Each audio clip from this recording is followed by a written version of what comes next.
Ulilang lubos si Maricar na pinagmalupitan ng tiyahin, kaya lumuwas ng Maynila upang mangamuhan kasama ang kaibigan.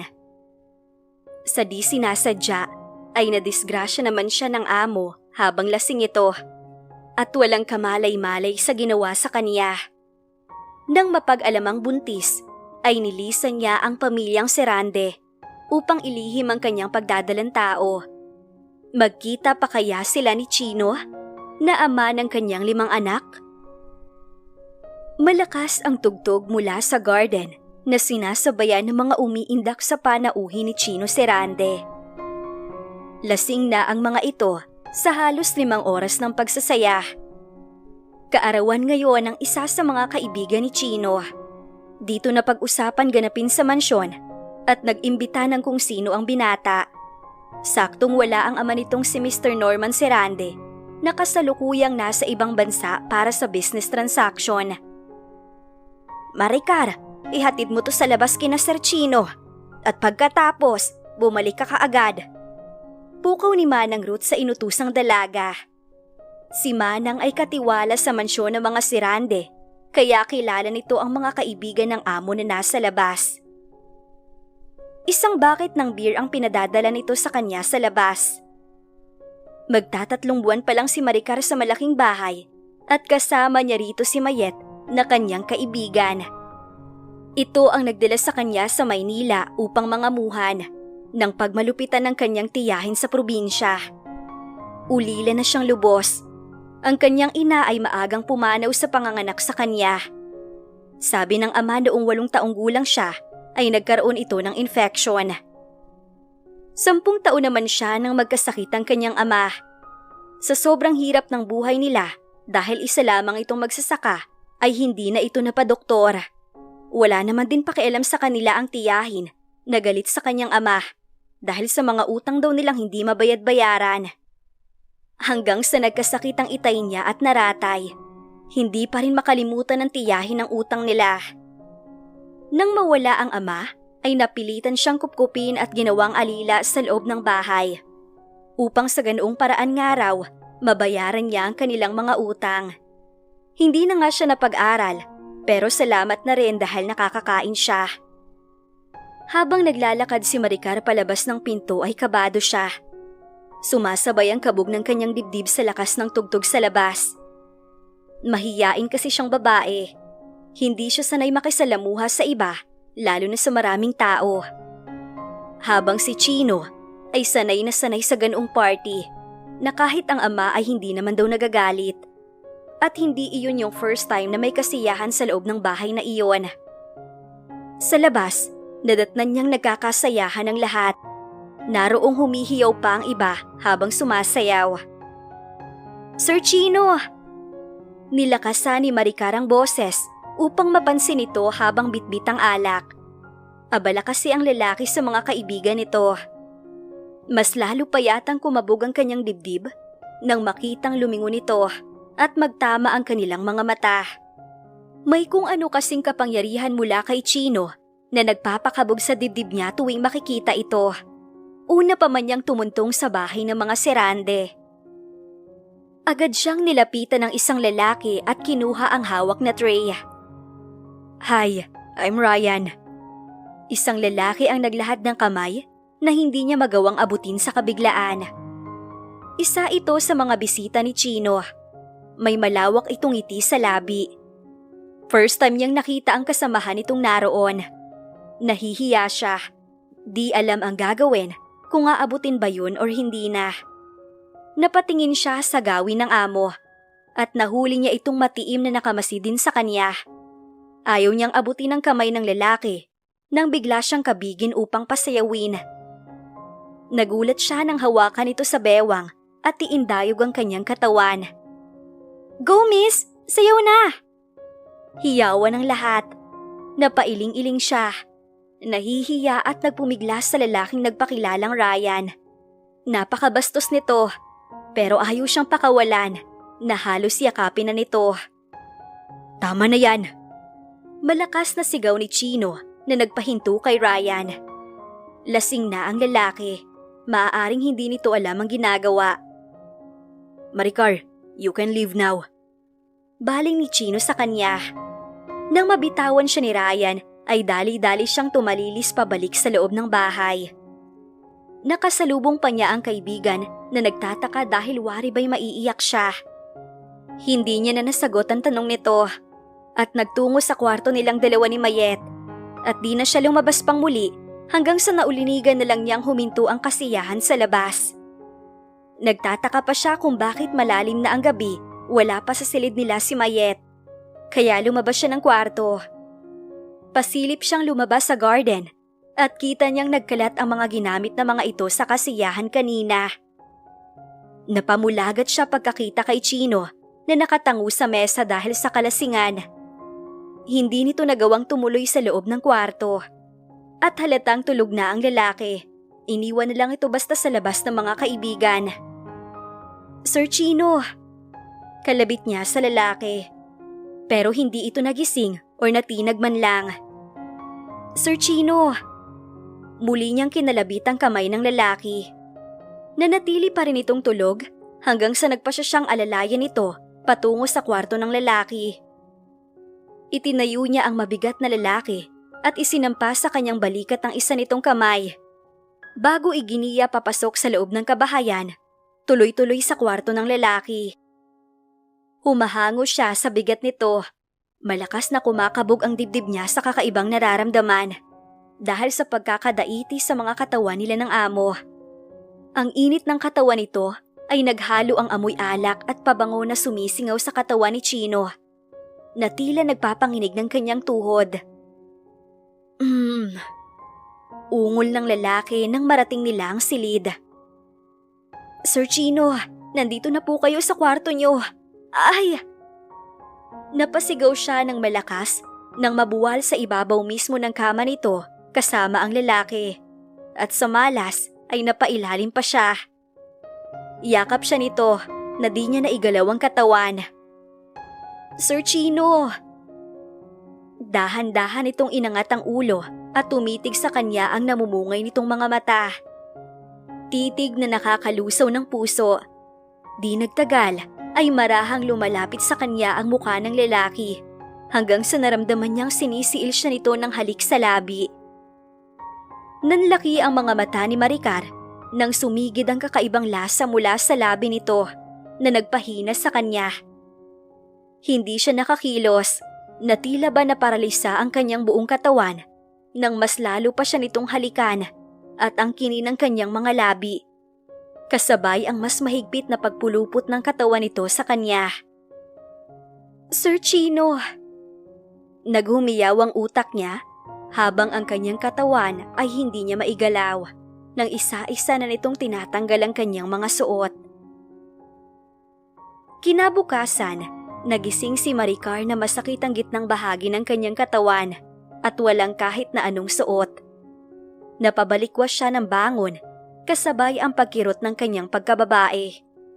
Nakita niya rin ang sariwa pang dugo sa hinihigaan, patunay na nakuha na ng katabing lalaki ang kanyang pagkabirhen. Ang lalaking yon ay walang iba kundi ang kanyang among lalaki. Lasing ito kagabi at hindi niya maawat. Isa pa, hindi niya kayang ipaliwanag ang naramdaman habang hinahalikan ito. Para siyang buhangin na tinangay ng hangin sa kalawakan. Ang sarap ng pakiramdam niya sa yakap at halik nito. Ba't wala ka sa kwarto kagabi? San ka natulog ha? Pag-uusisa ni Mayet habang nag-aalmusal sila. Tapos na nilang linisin ang malawak na bakuran, pero nanatiling tulog pa rin ang kanyang amo. Heto nga't nag-aalmusal na sila. Mabilis niyang tinakpan ang bibig ng matabil niyang kaibigan, lalo at palapit si Manang Ruth sa kanila. Baka maghinala. Hindi na rin niya sinagot ang tanong nito. Oh, pagkatapos niyong mag-almusal, mamalengke kayong dalawa. Wala nang stock sa ref. Babalik na si Sir Norman bukas. Gusto ko rin malinis na malinis ang bahay. Wika ni Manang na sumabay na sa kanilang mag-almusal. Nagtimpla lang naman ito ng kape at nagpalaman ng ham sa tasty bread. Yes, Manang Ruth. Sagot ni Mayet. Siya'y tahimik lang at dinadama ang kirot sa ibabang parte ng kanyang katawan. Matapos nilang mag-almusal, Saka siya naligo. Habang sinasabon ang sarili, ay bumalik sa kanyang alaala ang nangyari sa kanila kagabi ng amo. Ang hindi matatawarang pakiramdam sa mga bisig nito. Mariin siyang napapikit at umiling-iling. Maricar, kung ano man ang nangyari sa inyo kagabi ni Sir Chino, wala lang yon. Katulong ka lang at amo siya. Huwag kang aasa ng kahit na anuman mula sa kanya at baka masaktan ka lang. Kastigo niya sa kanyang sarili. Sa kanya na ipinagpatuloy ang pagligo at upang mawala ang kirot sa kanyang ibabang parte ay uminom siya ng gamot para lang mawala ang sakit. Kanina pa niya iyon tinitiis at hindi siya makakilos ng maayos. Hindi mo pa ako sinasagot sa tanong ko, friendship. Saan ka nga natulog kagabi? Hinanap talaga kita sa buong bahay. Wala talaga. Pangungulit sa kanya ni Mayet habang nagbibihi sa servant quarter. At alam niyang hindi siya tatantanan ng kaibigan hanggat hindi niya sinasabi dito ang totoo. Pero wala pa siyang lakas loob aminin kay Mayet ang nangyari sa pagitan nila ni Chino sa nagdaang gabi. Ang mabuti pa, umalis na tayo at magtatanghali na. Sabi na lang ni Maricar at nagpatiuna ng lumabas sa kwarto. Tingin mo titigilan kita, Maricar? Alam mo bang iisa lang ang hinala ko? Nagpatiuna pa ito sa kanya sa paglalakad na humarap sa kanya. Kung todo naman siya iwas, nang marinig ang paghinto ng isang sasakyan sa loob ng garahe. Nagkatinginan sila. Di nagtagal bumukas ang malaking pinto at iniluwa ang isang babae. Excuse me, pakitawag si Chino. Matapos silang utusan ng babaeng bagong dating, ay umupo ito sa mahabang sofa na animo-amo at nagdikwatro. Si Ma'am Joyce, kasintahan ni Sir Chino. Pabulong ni Mayet sa kanya. Sa loob ng 3 buwan, ngayon niya lang nakita ang babaeng ito. Hindi nga akalain ni Maricar na may kasintahan si Chino. Dahil dito, may kung anong mabigat na bagay ang tila dumagan sa kanyang dibdib. Tumalima naman kaagad si Mayet na tinawag ang amo at siya ay naiwang nakamasid sa babaeng bisita. Ipagtimpla mo ko ng juice, hindi yung nakatanga ka dyan. Sabi nito sa kanya nang mapasulyap sa kanyang gawi. Nakatango siya na nagtungo sa kusina. Animong lalagnatin siya sa sama ng kanyang pakiramdam. Sobrang lungkot niya. Tila daga ng buong daigdig. Naisuko niya ang bataan sa lalaking may mahal ng iba. Paglabas niya ng kusina, natanaw niya sa sala ang babae. Nakatayo na ito at nakangiti sa lalaking papalapit na walang iba kundi si Chino. Anong ginagawa mo dito? Mabigat ang tono nito. Wari ba galit sa babae? Ni hindi natuwa pagkakita dito. Nasa may di kalayuan siya natigilan at nakatingin sa dalawang nag-uusap. My God, Chino! Ilang linggo ako sa Cebu. Pagkatapos ito ang sasalubong mo sa akin?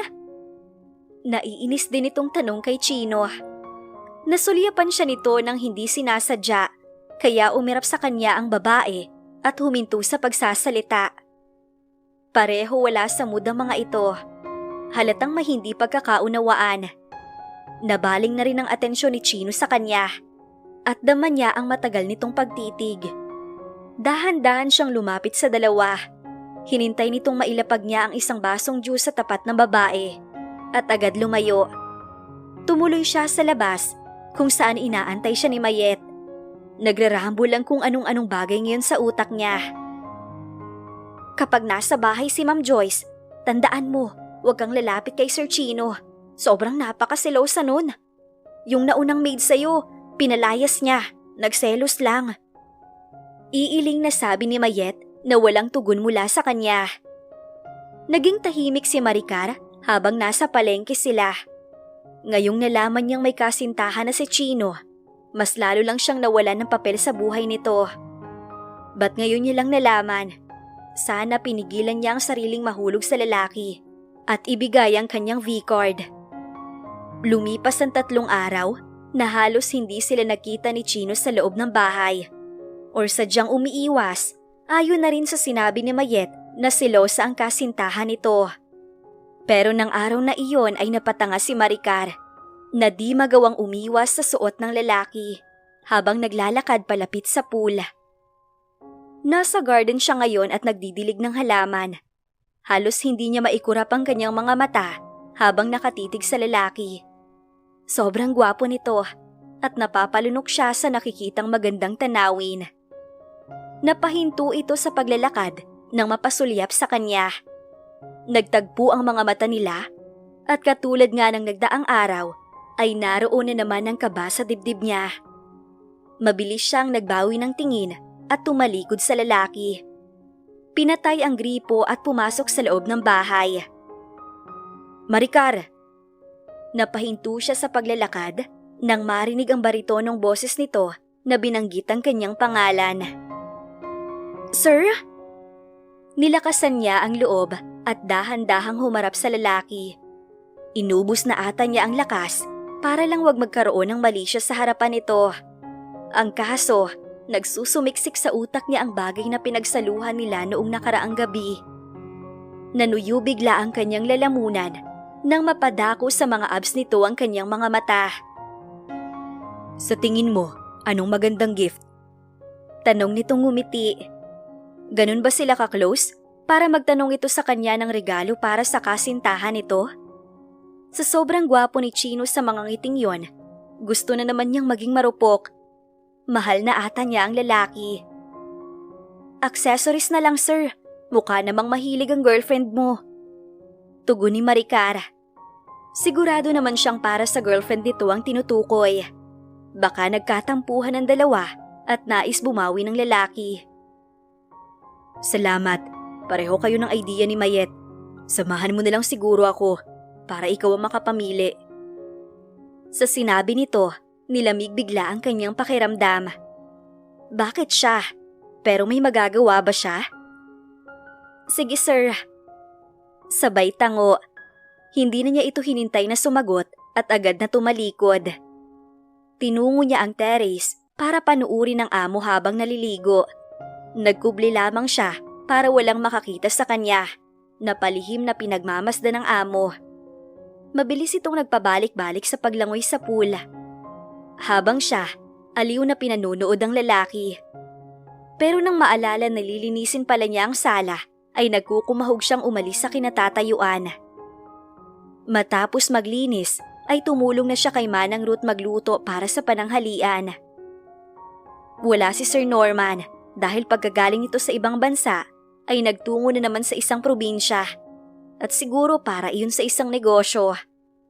Si Chino naman ang nag-aasikaso ng mga negosyo ng pamilya dito sa Maynila. Manang, matagal na bang magkasintahan si Sir Chino at Ma'am Joyce? Curious na tanong ni Maricar. Tumingin pa muna ito sa kanyang gawi. Sa pagkakaalam ko, may kasintahan si Sir Chino dati. Ewan ko ba kung kailan nagsimula itong si Joyce. Basta kaibigan ni Sir Norman ang parents ng babae. Sa isang event lang sila nagkakilala. Pagkatapos, sumamay ang babae dito kay Sir Chino. Ayun, nagalaw ng lalaki na ginusto naman ni babae. Kaya siguro nagkahiwalay si Sir Chino at yung una nitong girlfriend. Mahabang pagkukwento ni Manang habang nagsisimula ng magisa ng ulam. Kaya pala parang hindi masyadong sweet yung dalawa. Tingin niya, wala nang choice itong lalaki sa babae kasi nagalaw na. Pero paano siya ngayon na nagalaw din ito? Dapat ba niyang sabihin or wag na lang? Siguro wag na lang. Sino ba siya para piliin ito? Tiyak magugulo ang lahat kapag nagsalita siya. At ang malala, baka palayasin pa siya ni Joyce. Ganun po pala Manang ang nangyari? Walang gana niyang tugon. Matapos hugasan ang ilalahok nitong mga gulay para sa sinigang, ay tinungo naman niya si Mayet sa likurang bahagi ng bahay para tulungang maglaba. Nabanggit niya rin sa kaibigan ang tungkol sa sinabi ni Manang, pero wala itong gaanong alam sa dalawa. Kung ang tanong ay kailangan pa bang malaman ni Chino na nagalaw siya nito, ay baka hindi na. Pasado 3:00 ng hapon na wala na silang ginagawa ni Mayet. Tapos na ang kanilang mga gawain at pareho nang nagpapahinga sa kwarto. Naririnig niya si Mayet na humahagik-hik habang hawak ang Android phone. May ka-chatmate kasi ang kaibigan niya at halatang kinikilig. Siya naman, abala sa pagpili ng isusuot. Ngayon niya lang napansin na wala siyang bagong damit. Kapag sumasahod ay itinatabi iyon kesa bumili ng kung ano-ano. Gusto niyang makaipon para sa pagpapatuloy sa kanyang pag-aaral. Ang tanging naroon lang ay ang puting bestida na galing pa sa probinsya. Pinakapaborito niyang damit sa lahat. Maayos pa dahil bihira niya naman iyon isuot.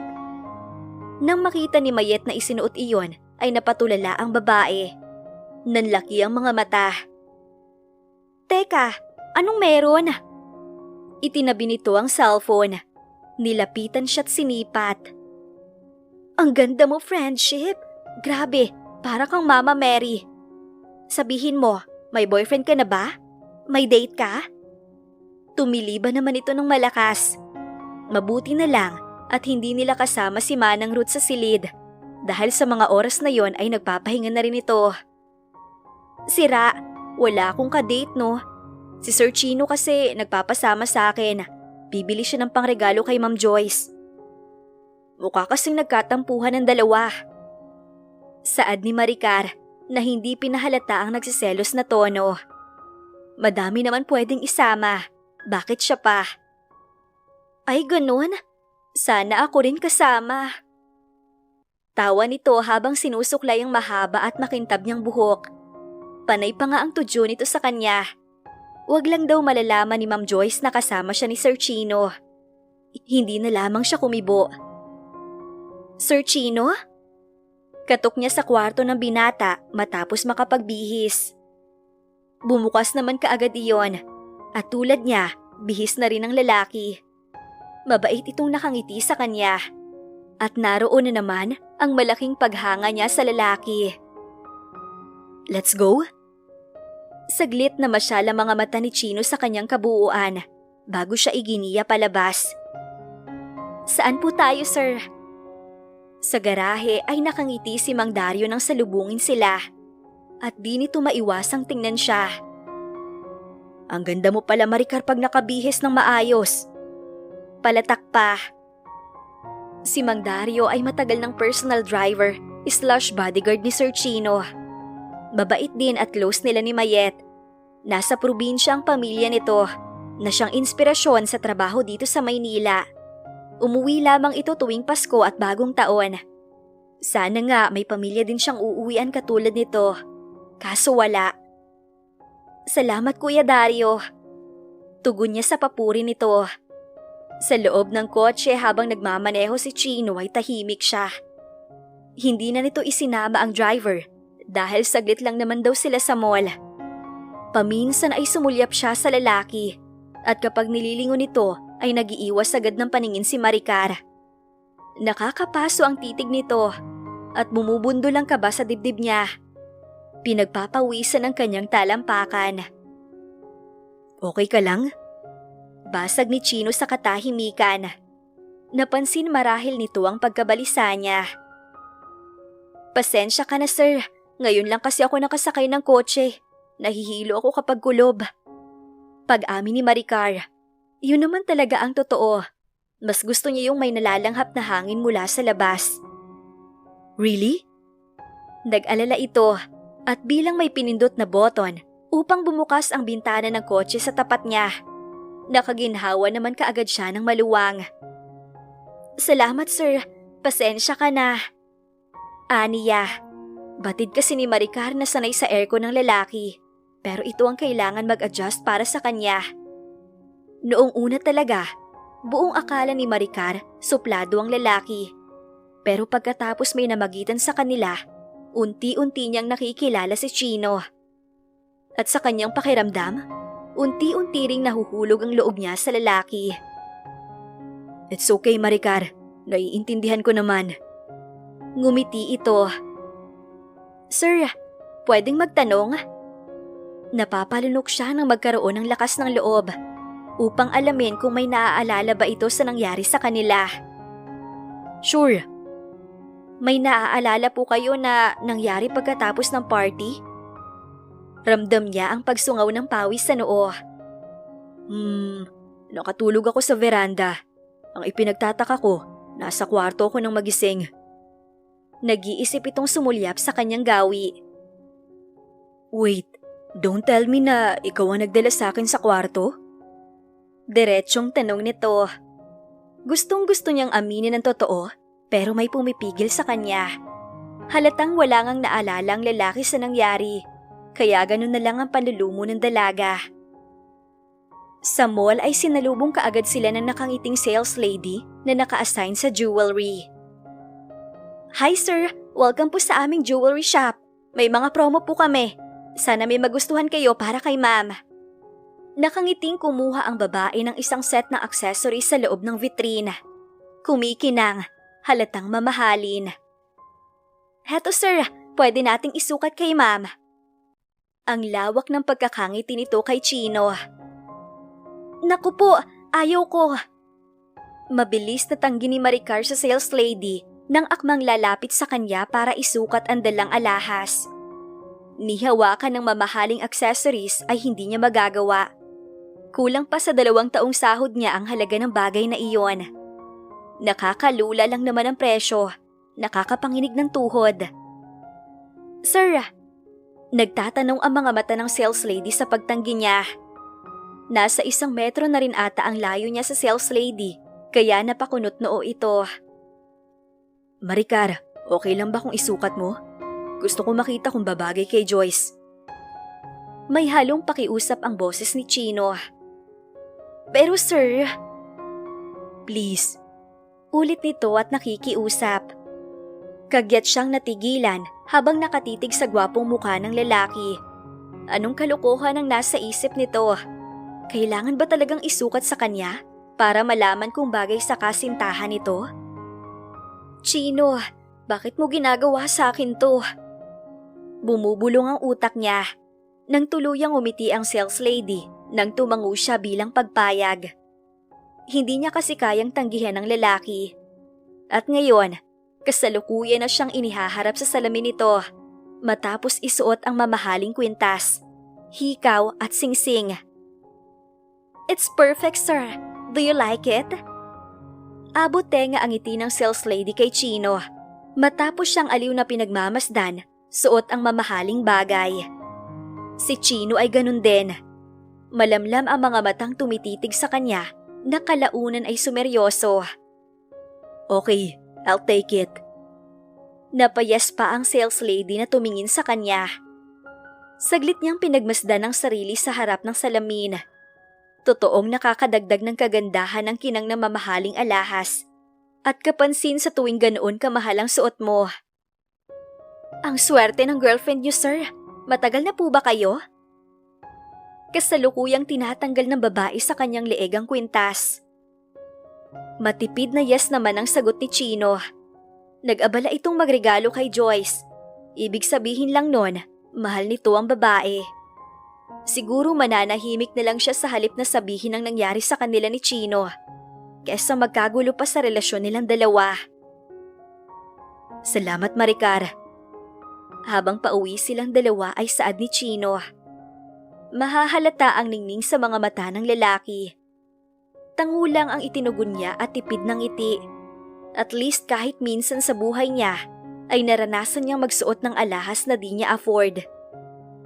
Tinawagan kaagad nito ang kasintahan upang makipagkita sa araw ding iyon. Si Maricar naman ay napapabuntong hininga pagpasok sa loob ng servant quarter na para magsimulang muli sa trabaho. Napansin na lang niya na umalis din kaagad si Chino pagdating nila kanina. Anong balita? Tanong sa kanya ni Mayet habang nasa kusina at nagpeprepara ng lulutuin. Balitang ano? Kumunot ang noo niya. Ano pa yung paglabas niyo ni Sir? Excited ito. Bumigat bigla ang kanyang pakiramdam. Wala. Tipid niyang tugon. Ayaw niyang alalahanin pa yung kanina. Nasasaktan lang siya. Hindi niya matanggap sa sarili na may iba ng mahal si Chino.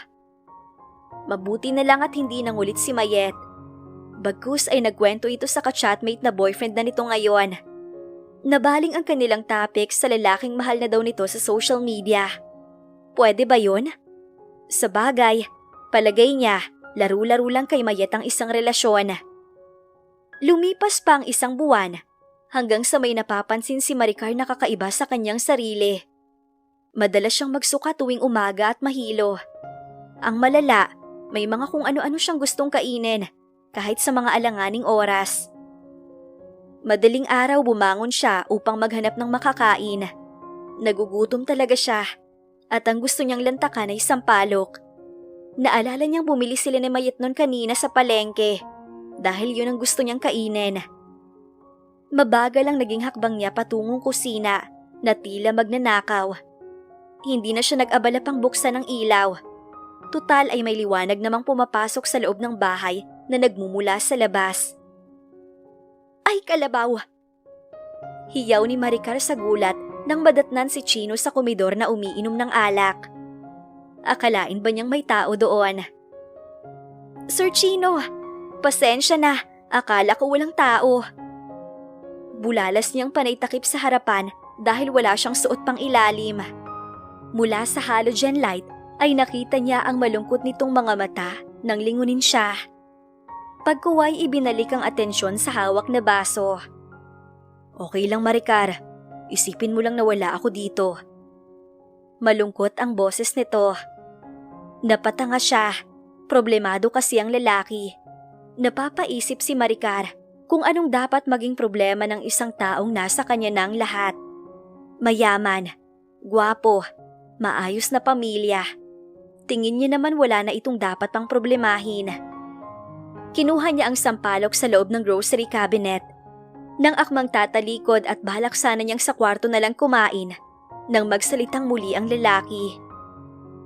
Pwede mo ba akong samahan? Gusto ko lang ng kausap. Napalunok siya't natigilan habang nakatingin kay Chino. Kung hindi sana ito malungkot, hindi niya pagbibigyan ng lalaki. May problema ba, sir? Nakaupo na siya sa harap nito. Ipinatong sa mesa ang sampalok at nagsimulang magbukas ng isa. Matamis, maanghang at maasim ang lasa at ang sarap-sarap niyon para sa kanya. Wala naman. Remember the jewelry that I brought for my fiancé? Malungkot nitong tanong. Tumangu-tangu siya. Yung mamahaling isang set? She doesn't want the stackable ring, layered necklace, stud earrings, and coordinated cuff and ring. Ha? React ni Maricar. Halos malaglag ang panga niya sa narinig at nahinto sa pagsubo ng kinakain. Yung nag-effort itong bumili ng ganoon kamahal, tapos tatanggihan lang? Sa bagay, mayaman si Joyce. Malamang sa malamang, napakadami rin itong alahas sa bahay. Pero kahit na sana nagustuhan na lang nito, total galing naman iyon kay Chino. Kaya ibibigay ko na lang sa'yo to Maricar. Please, keep it. Kinuha nito iyon sa bulsa at ibibigay sa kanya. Kung kanina halos malaglag ang panga, ngayon naman gustong bumara ng buto ng sampalok sa kanyang lalamunan. Kuminang ang kanyang mga mata nang kunin ni Chino ang kanyang kamay at ilagay doon ang box ng mamahaling jewelry na iyon. Sana magustuhan mo. Nilagok nito ang huling laman ng baso bago siya iniwan, na hindi man lang nakapagsalita. Tulala siyang napatingin sa bagay na iyon mula kay Chino. Kahit na iniisip niyang ibinigay lang iyon ng lalaki sa kanya dahil tinanggihan ni Joyce, hindi niya pa rin maiwasan ang sobrang saya. Congratulations, Mrs. You're pregnant. Deklara ng doktor na umatima sa kanila. Napapadalas ang pagsusuka niya, kaya nagpadoktor na si Maricar at kasama si Mayet. Siguro sa pagkakataong iyon ay wala na siyang maililihim pa sa kaibigan. Ano ho, Dok? Buntis tong kaibigan ko? Teka lang, paano nangyari yun wala siyang boyfriend? Tinakpan niya agad ang bibig nito upang mapatigil sa pagsasalita si Mayet. Salamat po, Dok. Aalis na ho kami. Sabay abot ng bayad at hinila na si Mayet palabas ng klinik ni Doktora. Nahihiya kasi siya sa maaari pang idagdag na sabihin ito. Wala kasi itong prenong magsalita. Bagaman totoo naman ang sinabi nito. Sino ang ama Friendship? Sino? Paano nangyari to? Takang-taka pa rin ang kaibigan nang makalabas sila. Problemado na siya sa pagkakataong iyon dahil nagbunga ang nangyari sa kanila ni Chino. Paano na to? Paano siya? Wala na siyang choice kundi sabihin kay Mayet na si Chino ang ama ng kanyang dinadala. Ano? Bakit? Paano nangyari? Bakit si Sir Chino? Ikakasal na siya. Napapahilamos ito nang magsalita. Habang siya ay mangiyak-ngiyak, sa loob ng 1 buwan ay naging umid siya sa nangyaring ito sa kanya. Nito lang ay natuklasan niyang ikakasal na si Chino sa kagustuhan ni Sir Norman. Ang tanong, kaya ba niyang panoorin ang dalawang ikakasal kung tuluyang nahulog ang loob niya sa lalaki?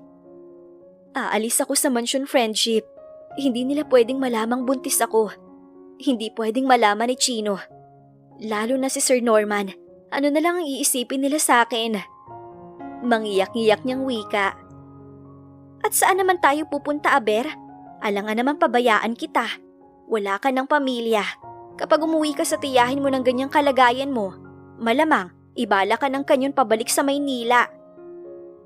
Talak sa kanya ni Mayet na lalong nagpabigat sa damdamin niya. Wala na nga pala siyang uuwian. Si Mayet na lang ang meron siya. Tanging ito na lang ang matatawag niyang pamilya. Bahala na. Basta aalis ako sa bahay. Ayokong malaman nila ang kalagayan ko. Malungkot niyang turan. Di sasama ako. Masyado kang malihim, Friendship. May nagaganap pala sa inyo ni Sir Chino. Hindi ka man lang nagsasabi. Nagtatampong sabi nito. Di na kumibo pa si Maricar at umuwi na sila. Hindi man alam kung saan pupunta sa araw na iyon ay nag-impake siya. Ganun din si Mayet at nagpaalam kay Manang Ruth. Gulat na gulat pa ang ginang sa agarang pamamaalam nilang dalawa. Sinabi nilang niyang emergency para pumayag agad ito. Dahil ang nais ng babae ay magpaalam sila kay Sir Norman at Sir Chino. Pero hindi na sila nagpaawat pa. Madali naman silang mapapalitan ito. Tatawag lang si Manang sa agency at papupuntahin sa office ni Sir. Okay na, may bagong katulong ng mga serande. Paano na? Saan na tayo ngayon pupunta, friend? Nasa boses ni Mayet ang pag-aalala. Sakay sila ng jeep palayo. Dala ang 2 bag nilang may lamang damit at maliban doon ay wala na. Maghahanap ng bahay na matitirhan. Maghahanap ng trabaho. Wala sa sariling tugon niya. Paano yung nasa sinapupunan mo, Aber? Paano nating bubuhayin yan? Hininaan lang nito ang boses para walang makarinig sa kanila na ibang pasahero. Bahala na, Mayet. Tulala niyang tugon. Nag-iisip din ng gagawin at kung paano magsisimula. Iniisip ni Maricar na kaya niyang buhayin ang kanyang anak. Nang huminto ang jeep sa isang palengke, ay bumaba na ang lahat ng mga pasahero. Manong driver, hanggang dito na lang ba kayo? Tanong ni Mayet sa driver kahit na obvious naman.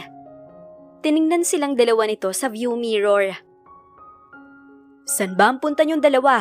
Boundary na ako. Sabi pa. Nagkatinginan sila. Manong, may alam ba kayong kwarto na pwedeng upahan? Si Mayet ang nagtanong. Tamang-tama at umalis yung boarders ko doon sa isang kwarto. Ali kayo, sumunod kayo sa akin. Maliit lang, 1.8 lang ang bigay ko. Ipare-renovate ko sana, kaso di pa nagpapadala yung anak kong nasa ibang bansa. Pansamantala, ay tumuloy muna kayo. Habang tinatahak nila ang palengke ay sabi nito. Mukhang nasa dulo pa iyon ng palengke. Kaya habang nakikita ang mga nagbebenta ng gulay sa kanilang dinadaanan, ay naisip niyang magtinda. Kailangan niyang makaipon ng pera sa panganganak. Buting at malapit lang ang kwartong tinuluyan nila sa palengke. May sariling tubig, may sariling kontador, at kahit maliit ay maayos naman. Wala nga lang kwarto.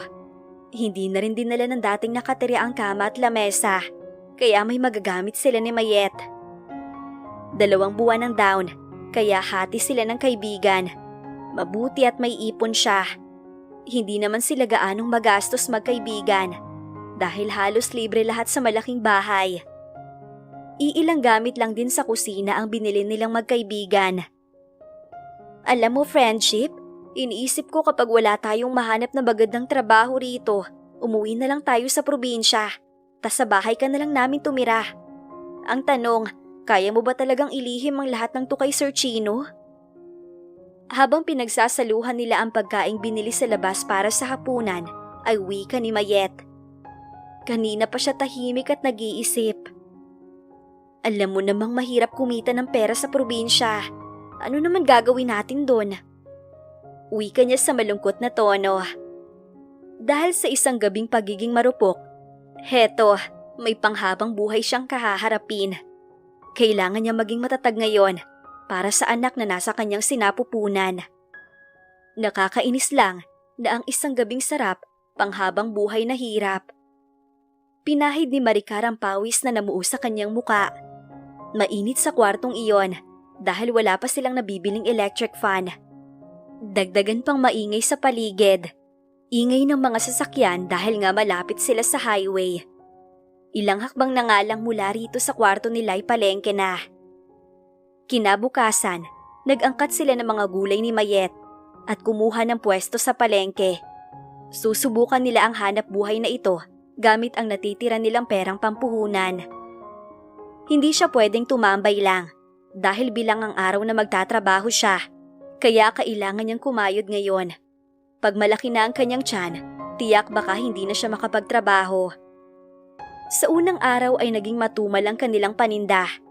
Mabuti nga at konti lang ang inangkat nila, kundi unang araw, lugi. Isang linggo pa muna ang lumipas bago sila nagkaroon ng permanenteng bumibili. Mas okay pa dito, mura lang. Sa kabila, grabe ang mahal ng mga gulay. Sayang din yung 5 pisong dagdag. Narinig nila ni Mayet sa dalawang babaeng namimili ngayon sa kanilang tindahan. Oo nga, kaya dito na ako bibili simula ngayon. Tugon naman ng isang babae. Maya-maya ay narinig ng kabilang tindahan ang sinabi ng isang ginang.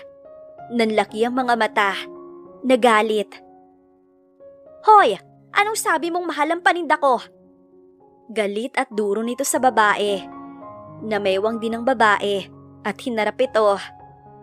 Oo, sinabi ko nga yun. Ano ngayon? Totoo naman eh. Ang laki ng patong mo sa talong, kuluntoy naman. Anong kuluntoy? Baka di mo alam mas masarap pa yung paninda kong talong kaysa sa talong ng asawa mo. Sigaw ng babae na hindi rin nagpatalo ang huli. Hanggang sa nag-away na ang mga ito mismo sa tapat ng kanilang tindahan. Kulang na lang magsabunutan ng dalawa. Pero si Mayet ay napapahagik-hik sa talong. Siya may natawa na lang din. Dumating ang kabuuan ni Maricar na kahit hindi normal ang laki ng kanyang tiyan dahil quintuplets nga iyon, ay patuloy pa rin siyang nagtitinda ng mga gulay. May naipon na silang pera ni Mayet. Ang kaso nga lang, kulang pa para sa kanyang operasyon. Kailangan niyang isesaryan at bilang na lang ang araw ay due date niya na. Baka nga mas maaga pa daw siyang manganak, sabi ng doktor, noong huli siyang magpa-check up. Paano ngayon yan? Anong gagawin natin? Malapit ka na manganak, friendship. Iniisip ko lang kung kaya mo bang alagaan lahat ng 5 sanggol. Hindi naman pwedeng huminto ako sa pagtitinda. Tsak wala tayong kakainin. Problemado si Mayet na saad isang araw habang nagtitinda sila ng gulay sa palengke. Siya may problemado na rin. Ano pa bang gagawin natin kundi ang magtiyaga? Tugon ni Maricar na hindi alintana ang init sa ilalim ng araw. Bili na kayo ng gulay! Fresh na fresh! Masarap! Sigaw pa ng buntis na si Maricar sa mga namimiling dumaraan sa kanilang harapan. Paruot pa rito ang mga tao, gawa ng linggo. Kahit papaano ay nangalahati na rin ang kanilang paninda sa araw na iyon. Punong-puno kasi iyon kaninang umaga. Kahit papaano ay malaki-laki na rin ang kinikita nila sa araw na iyon. Ano kaya kung bumalik na lang tayo sa mansion, friendship at sabihin mo na kay Sir Chino ang nangyari? Nakatulad niyan ngayon, nagdadalang tao ka. Habang nagpapaypay ng karton sa muka ay sabi ni Mayet. Napalinga naman si Maricar sa gawin nito. Para ano? Para mapahiya? Hindi nga niya maalalang pinatikim niya ako ng malaki niyang talong nung gabing yun eh. Pagkatapos, biglang sasabihin kong buntis ako? Di bali na lang friendship no? Isa pa, masaya yun ngayon sa piling ni Joyce. Kaya kong buhayin ang mga anak ko. Panay ang punas ng pawis na saad ni Maricar. Kung may nagpapalakas man ang loob niya, yun ay ang mga sanggol na nasa kanyang sinapupunan. Ito na lang ang kanyang inspirasyon. Tiyak, hindi panghabang buhay ang kanyang dadanasing hirap. May ginhawa din siyang mararanasan. Basta positive lang palagi. Kung ayaw niyong maniwala, edi magpa-DNA test ka para maipakita mo sa kanya. Payo pa ni Mayet na ayaw siyang tantanan para lang ipaalam kay Chino ang kalagayan niya. Diyos ko naman friendship, saan naman ako kukuha ng ipambabayad sa DNA? Hetong at lumapit na tayo kay Mayora para sa panganganak ko. Pairap naman na saad ni Maricar sa kaibigan. Kahit anong pilit nito ay di siya patitinag. Napakamot ito sa tungki ng ilong. Nahulog naman sa malalim na pag-iisip si Mayet kung sa papaanong paraan matutulungan ang kanyang best friend sa kalagayan nito. Habang si Maricar naman ay naging abala sa mga lumapit na mamimili. Naging abala na rin sila sa mga sumunod na oras. Nang dumating ang araw ng panganganak ni Maricar, bahagya pa lang sumasakit ang kanyang tiyan, ay nagtungo na silang dalawa sa ospital. 60,000 pesos ang kailangan nilang bayaran dahil sa pampublikong ospital lang naman iyon. At kahit papaano sa tulong ng kanilang mga kaibigan sa palengke, ay nakalikom sila ng ganong kalaking halaga. May nais nga sanang mag-ampun sa isa sa kanyang quintuplets, pero di pumayag si Maricar. Kahit anong hirap, hindi niya ipamimigay ang kanyang mga anak. Ang nais niya ay magkakasama sila sa hirap at ginhawa. Samantala, planado na ni Mayet ang gagawin sa isa sa mga anak ng kaibigan. Alam niyang ikakagalit nito iyon, pero batid ni Mayet na iyon ang mas makabubuti. Nag-antay siya sa labas ng delivery room matapos ipasok doon ang kaibigan. Matyaga siyang nagbantay habang maya-maya ay sumisilip sa viewing window. Halos 6 na oras din siyang nag-antay sa labas bago bumukas ang pintuan. Dala ng 2 nurse ang wala pang balot na mga baby patungo sa newborn intensive care unit. Narinig niyang ilalagay daw iyon sa incubator dahil kulang sa timbang ang mga babae. Nakita niya ang kaliliit niyon. Masaya siyang makita ang mga anak ng kaibigan. Pero kalakip nito ang lungkot at awa para sa mga bata. Dahil alam niyang isa lang ang maswerteng magkakaroon ng magandang kinabukasan. Ang isang sanggol na binabalak niyang dalhin kay Chino para mabawasan ang alagain nila ni Maricar. Sinundan niya ang 2 nurse at tiningnan ng mga ito habang inilalagay sa incubator ang mga baby. Isa-isa munang nililinisan, binhisan at pinadede. Nakita mo na ba ang mga anak ko? Mahina pang tanong ni Maricar kay Mayet nang dalhin sa ward. Ito ang nadatnan niyang nag-iintay sa kanya. 1 buwan sila sa incubator. Ang liliit nila friendship. At ang sabi ng isang nurse, isa sa mga baby mo ang mahina ang puso. Pagkukwento nito. Anong ibig mong sabihin? Naiiyak na tanong niya sa kaibigan. Baby pa siya, kaya hindi pa pwede sa kanya ang surgery. Pero wag muna nating isipin yon. Malay natin maging maayos din siya. Pahayag ni Mayet. Nanlumo naman sa pag-aalala sa kanyang isang anak si Maricar. Gusto niyang tumayo upang silipin ang mga anak, subalit sumasakit ang kanyang operasyon. Pinigilan din siya ni Mayet. Mayet, okay lang ba ang mga anak ko? Silipin mo sila please. Pakiusap niyang muli ng alalayan nitong humiga sa kama. Okay sila, pero friendship, ang problema natin ngayon, mukhang kukulangin ang dala nating pera. Nabawasan na kasi. Kaya bukas aalis ako at maghahanap ng pera na pandagdag gastusin dito sa ospital. Uwi ka ng Mayet. Mag-oobserba muna siya sa mansyon ng mga Serande bago niya dalhin doon ang bata. Saan ka naman kukuha ng pera? Tanong ni Maricar sa kanya. Hindi ko pa alam, basta ang importante makahanap ako. Tugon niya. Bumuntong hininga ito at tumingin sa kanyang gawi. Pasensya ka na, friendship ha, nadamay ka pa tuloy. Ikaw naman, wag mo nang isipin yon. Mabuti nga't nauto ko yung chatmate kong foreigner at padadalhan daw ako ng pera. Pandagdag gastusin din natin para sa mga bata. Ang mahalaga, friendship, nakaraos ka sa panganganak mo. Masayang sabi ni Mayet. Hindi niya talaga kayang tiisin ng kaibigan. Tumangulang si Maricar at nagpasalamat sa kanya. Pasado 5:00 ng hapon, kasalukuyang papasok ang kotse ni Chino sa loob ng gate. Pero huminto ang kanyang driver at tumingin sa kanyang gawi. May problema ba? Tanong ni Chino. Natitigilan itong nakatingin sa isang kahon na nakalagay sa gilid ng gate. Gumagalaw iyon. Sa unang tingin, mistula iyong isang package. Kung hindi nga lang nakabukas. Sir, wala naman yan kanina dyan paglabas ko. Saad ng kanyang driver. Bumaba ito ng kotse sa katiningnan ng laman ng kahon. Napasus Mariosep ang lalaki na ikinagulat ni Chino dahil sa kakatuwang reaksyon nito sa mga mata. Anong meron dyan? Dumungaw sa bintana si Chino upang magtanong. Bitbit ang kahon na lumapit sa kanyang lalaki at kung anong naging reaksyon nito ay siya ring naging reaksyon niya. Sanggol kasi ang laman ng kahon, gising at nilalaro ang sariling kamay. Nagkatinginan sila bago niya naisipang kunin ang sanggol sa pagnanais mahawakan iyon. Sa tansya niya ay bagong panganak lamang ang baby. May iniwan pang bote ng gatas sa loob ng kahon.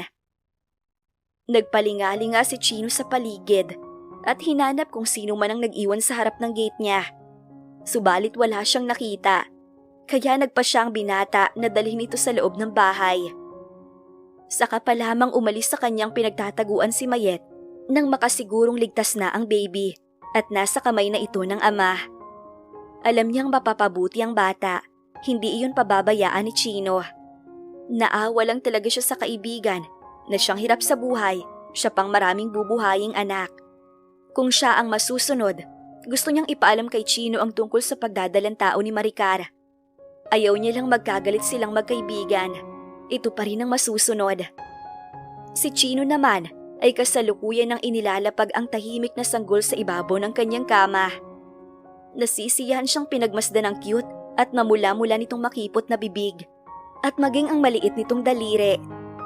Hinawakan niya ang munting palad nito at napangiti ang lalaki nang kumapit sa hintuturuang mga daliri nito. Napapaisip siya kung sino ang maaaring mag-iwan ng sanggol at kung intensyon para iwan sa kanyang bata or kung nagkataon lang ba. Nagpabili na kaagad siya sa maid ng mga kakailanganin ng sanggol. Sakali mang balikan ito ng kung sino mang nang iwan sa bata, ay malugod niya din itong ibabalik. Sa paglalaro ng bata ay napahikab ito. Hindi niya narinig umiyak ang bata hanggang sa paunti-unting pinipikit ang mga mata. At namangha si Chino dahil tahimik lamang itong natulog. What the hell? Malakas na boses ang nagpaigtad sa bata na kanyang narinig. Nagulat ito at napadilat. Lumagabog rin ang pinto pagpasok ng nobyang si Joyce. Saka pa lang niya naalala na dapat ay susunduin ito para sabay silang magtungo sa event. Kaso nga dahil sa baby ay nakalimutan niya na iyon.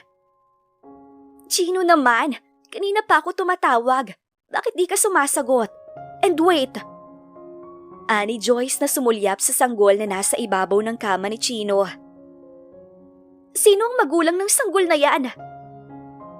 Tiningnan ni Chino ang babae. Pwede ba Joyce hinaan mo ang boses mo? Nagugulat sa iyong bata. Saway ni Chino sa kasintahan. Napairap naman ang babae. Okay, fine. Pwede magbihis ka na? We're getting late. Hihintayin kita sa labas. At bilisan mo lang. Naiinip ako. Saka ito inis na lumabas ng kwarto. Napatingin siya sa baby. Nanatili itong tulog sa ingay ni Joyce. Napangiti na naman siya bago dahan-dahan na lumayo sa kama at pumasok sa banyo. Paglabas ay nanatili itong tulog hanggang sa nakapagbihis siya. Anniversary ngayon ng company, kaya kailangan niyang pumunta. Naroon na din ang kanyang ama. Iniwan na lamang ang sanggol kina Manang Ruth bago umalis. Pagdating ni Mayet sa bahay ay sinalubong kaagad ito ni Maricar na nag-aalala. Wala siyang balak ipaalam sa kaibigan ng plano niya, kundi lang natunugan ito ng itatakas ang bata. Tumutol ito pero naging mapilit siya. Baka ito rin ang daan upang muling mag-cross ang landas ni Chino at ng kanyang kaibigan. "Mayet, ang anak ko, kumusta?" Umiiyak na tanong nito. "Nasa kami na siya ng ama niya, kaya huwag ka na mag-alala. Ang isipin natin ngayon kung paano ang 4 mong anak na kailangan ng gatas at diaper." Buntong hininga ni Mayet na tiningnan ng mga batang nakahilera sa ibabaw ng kama. Naubos na ang lahat ng pera nila sa ospital, pati pampuhunan sa palengke sa pagtitinda ng gulay, nagamit na rin, kaya hindi siya makapagtinda. "Kapag okay na ako, maghahanap ako ng trabaho, Mayet. Pero kahit sana mahirap ang kalagayan natin, gusto ko kumpleto ang mga anak ko sa tabi ko." Napabuntong hininga si Mayet. Hindi na lamang sinagot ang sinabi nito. "Magluluto lang ako ng hapunan natin," sabi niya at saka tumalikod. Naiwan si Maricar na nag-aalala pa rin sa isang anak na kay Chino na ngayon. Baka umiiyak ito sa mga oras na iyon. Napatingin siya sa 4 pa niyang anak na natutulog. Alam niya sa sariling hindi niya ito mabibigyan ng magandang kinabukasan. Pero ipinapangako niya na pupunuin ito ng pagmamahal. Matapos maghapunan ay naiwan si Maricar sa bahay. At si Mayet naman ay umalis. Magtatanong kay Aling Sayong kung pwede itong pumasok ng trabaho. Si Aling Sayong ang katiwala sa pamilyang Ramirez. Suki nila sa gulay iyon at nakakausap. Ang sabi nasa ibang bansa ang modelong amo at nag-iisa sa buhay dahil ulilang lubos na rin. Sana pala ring makapasok si Mayet. Alam niyang hindi na rin sila makakapagtinda dahil wala na silang pampuhunan dahil nagamit na nilang magkaibigan sa panganganak niya. Ang iba ay naipamili na ng gatas, diaper at mga gamit ng baby. At kahit mahirap mag-alaga ng bata ng sabay-sabay, ay kakayanin niya. Ang hindi niya kaya yung pangungulila sa isa pa niyang anak na nawalay sa kanya. Tiyak na maghahanap ito ng isang ina.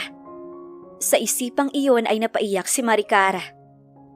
Kung hirap ang pag-uusapan, tingin ni Maricar ay ngayon lamang niya naranasan ang mga bagay na hindi naranasan noon. Sa bawat paglipas ng araw, habang itinataguyod ang mga anak, katuwang ng kanyang kaibigang si Mayet na hindi siya magawang iwan, sa kabila ng malaking responsibilidad na nakaatang sa kanyang balikat. Ito ang nagtatrabaho para sa kanila ng mga bata. Dahil hindi naman niya pwedeng iwanan ng mga bata. Natanggap ito sa trabahong inaplayan at lingguhan ng uwi ni Mayet. Mula sa 1 taon hanggang sa 2 taon ng kanyang mga anak, ay kinaya ni Maricar ang hirap mag-isa. Maraming pagkakataong nais na rin niyang sumuko, pero palagi niyang iniisip paano ang kanyang mga anak. Iniisip na lamang niyang hindi sa lahat ng pagkakataon ay hirap ang kanyang dadanasin. Umaasa siyang balang araw, magiging maayos ang lahat. "Sige na, Aling Helen, baka pwedeng pautangin muna ako ng 4 na sachet ng Bear Brand. Nagugutom na talaga ang mga anak ko. Huwag kang mag-alala, pagdating ni Mayet mamaya, babayaran agad kita." Aligaga at palingon-lingon sa bahay si Maricar dahil iniwan niya ang kanyang 3 anak sa bahay na umiiyak dahil sa gutom at wala pang dede. Kagigising lamang ng mga ito at gustong dumede. Si Mitchell ang kasama niya ngayon, nakarga-karga niya kaya tahimik lang. Si Aling Helen ang may-ari ng malaking tindahan na nasa tapat lamang ng kanilang bahay. "Hay naku Maricar, ang aga-aga pa ni, wala pa akong benta. Kasi naman, ba't di mo hanapin yung ama ng mga anak mo? Kaya dami-dami. At kay babata niyo pang kumirengkeng, kaya kawawa yung mga bata na hindi nabibigyan kahit gatas lang." Galit at iiling-iling ang ginang. Magbabayad naman po ako." Saad pa ni Maricar. "Baka nakakalimutan mong may mga utang pa kayo na hindi binabayaran dito. Mahiya naman kayo sa akin. Hindi naman pwedeng iasa nyo na lang sa tindahan ko lahat ng mga pangangailangan nyo." Galit si Aling Helen na nagdabog. Sa kabila nito, nagmakaawa pa rin si Maricar dahil hindi niya matiis ang mga anak. Sadyang naubos lamang ang stock ng gatas ng 4, lalo na kapag araw ng linggo kung kailan pa uwi na si Mayet. Bumibili naman ito ng 1 lata ng malaking gatas, pero di sapat sa 1 linggo kasi nga 4 ang dumidede. At dahil 2 taon na ang 4 na anak, mas malakas na kumain o dumede ang mga ito. Tsinatsagaan na nga lang niyang kumain ng lugaw bago patulugin para di na dumede na magdamag. Wala. Hindi ako magpapautang sa'yo. Anong ipambabayad mo? Wala kang ang trabaho. Umaasa ka lang sa kaibigan mo. Alam mo kung ako kay Mayet, matagal ko na kayong iniwan. Talak pa nito na hindi pinansin ang pagmamakaawa ni Maricar. Umalis ka sa harapan ng tindahan ko. Malas ka, tsupe! Sabay tulak nito sa kanya. Nakadama ng habag si Maricar, hindi sa sarili, kundi para sa kanyang mga anak. Sa loob ng 2 taon na pag-aalaga niya sa mga ito, kinaya niya lahat ng hirap, pero ang makita niyang umiiyak sa gutom ang mga anak, yun ang hindi niya kaya. Subalit sa patuloy ng pagmamakaawa niya sa ginang, ay hindi talaga siya nito pinautang. Kaya naglakas loob siyang manghingi sa kapitbahay. Nasa tapat siya ngayon ng bahay ni na Junita. 3 kwarto mula sa kanila. Maglalakas loob lamang siya kung papautangin ito ng pera. Oh, Maricar, ikaw pala. Tiningnan nito ang cute niyang anak at ngumiti. Hi! Bati pa kay Mitchell at hinawakan ng 1 kamay. Ang anak naman ay curious na tumingin sa babae. Pinatuloy pa siya ni Junita pero tumanggi siya. May sadya sana ako sa'yo, Junita. Pasensya ka na. Pero may pera ka ba dyan? Mangungutang sana ako sa'yo. Pambili lang ng gatas para sa 4 kong anak. Hindi na nagdalang hiya pa si Maricar na kinapala ng kanyang muka. Naawan itong tiningnan ng dala niyang bata. Alam mo ba, Maricar? Kalatang storya ng buhay mo sa palengke. Pinag-uusapan ka nila. At tinig ko mayaman daw ang ama ng mga anak mo. Matanong ko lang ha, bakit kailangan mo magtiis ng ganito? Kawawa ang mga bata. Dama ni Maricar ang habag ni Junita sa kanyang mga anak. Hindi lang kay Mitchell na kasama niya ngayon, kundi sa iba pang anak na iniwan niya sa bahay. Hindi naman sila nag-uusap ni Junita at may mga pagkakataon lang na nagkakasalubong sila sa kalsada at nginingitian siya nito. Pumapasok kasi ito sa trabaho at alam niyang mabait ang babae. Masasabing matandang dalaga dahil sa edad na 40 ay wala itong asawa or nobyo man lang. Mag-isa lamang ito sa buhay dito sa Maynila at nasa probinsya ang mga magulang. May ibang asawa na siguro ang ama nila ngayon kaya di na ako naghabol. Ayoko na lang sana siyang pag-usapan, Junita. Kung may pera ka sana, pahiramin mo ko. Ibabalik ko din pagdating ni Mayet mamaya. Naghihintay kasi ang mga anak ko sa bahay at wala silang kasama. Mahabang wika ni Maricar. Napabuntong hininga itong tiningnan siya bago pumasok sa loob ng bahay. Paglabas bitbit ang wallet, dumukot ito ng 300 at ibinigay sa kanya. Actually, yan na lang ang natitirang pera sa wallet ko. Kapapadala ko pa lang kasi kina inay. Pero dahil naawa ko sa mga bata, bigay ko na lang sa'yo to, wag mo nang bayaran. Kinuha nito ang palad niya at nginitian siya bago inilagay ang pera doon. Siya na may mangyak-ngiyak. Maraming salamat, Junita. Nangilid ang luha niya. Hindi lang kasi 1 timpla ang kanyang mabibili, kundi hanggang bukas na. Walang anuman, Maricar. Pangarap ko din sana magkaroon ng anak, pero ayaw ko ng 5. Halatang nagbibiro dahil sinundan nito iyon ng tawa habang nilalaro ang kamay ni Mitchell. Tumangulang siya dahil walang sino man ang magnanais ng ganito karaming anak sa hirap ng buhay ngayon. Pero dahil nandito na ito, wala na siyang magagawa pa. Patalikod na sana si Maricar dala ang 300 na binigay ni Junita nang pigilan siya nito. Huwag mong mamasamain to, Maricar, ha? This is a piece of advice as a friend. Walang masama kung sasabihin mo ang totoo sa ama ng mga bata, kung sino man siya. Nakangiti pang payo nito. Natigilan siya saglit. Mas masasaktan lamang siya kung malalaman ang tungkol kina Joyce at sa lalaking mahal. Lalo pa at hawak nito ang isa nilang anak. Baka nga masaya na ang dalawa. Kaya wala siyang planong lumapit kay Chino. Alam niya sa kanyang sarili na kaya niyang palakihin ang 4 na anak. Ganun man ay tumango na lang at nagpasalamat muli bago tumalikod. At nagmamadaling umuwi sa pag-aalala sa kanyang mga anak. Pagdating ay tahimik naman ang kabahayan. Yuri? Rap-rap? Maki? Tawag niya sa 3, subalit ni isa ay walang lumapit, kaya nabagabag ang kanyang kalooban. Dali-daling hinanap ang mga ito sa lahat ng sulok. Oh Diyos ko, ang mga anak ko! Exaggerated siyang lumabas ng bahay matapos halugugin ang buong silid at hindi niya nakita ang 3 anak. Imposibleng makalabas ang mga ito dahil sarado ang bintana at pintuan. Sa sobrang pag-aalala ni Maricar, sapu ang kanyang dibdib dahil sa malakas na kaba. Di alam kung saan sisimulang hanapin ang kanyang anak. Friendship naman? Saan ka ba galing? Kinabahan ako sa mga bata pagdating ko na wala ka. Ano ka ba naman? Tama bang iwan sila?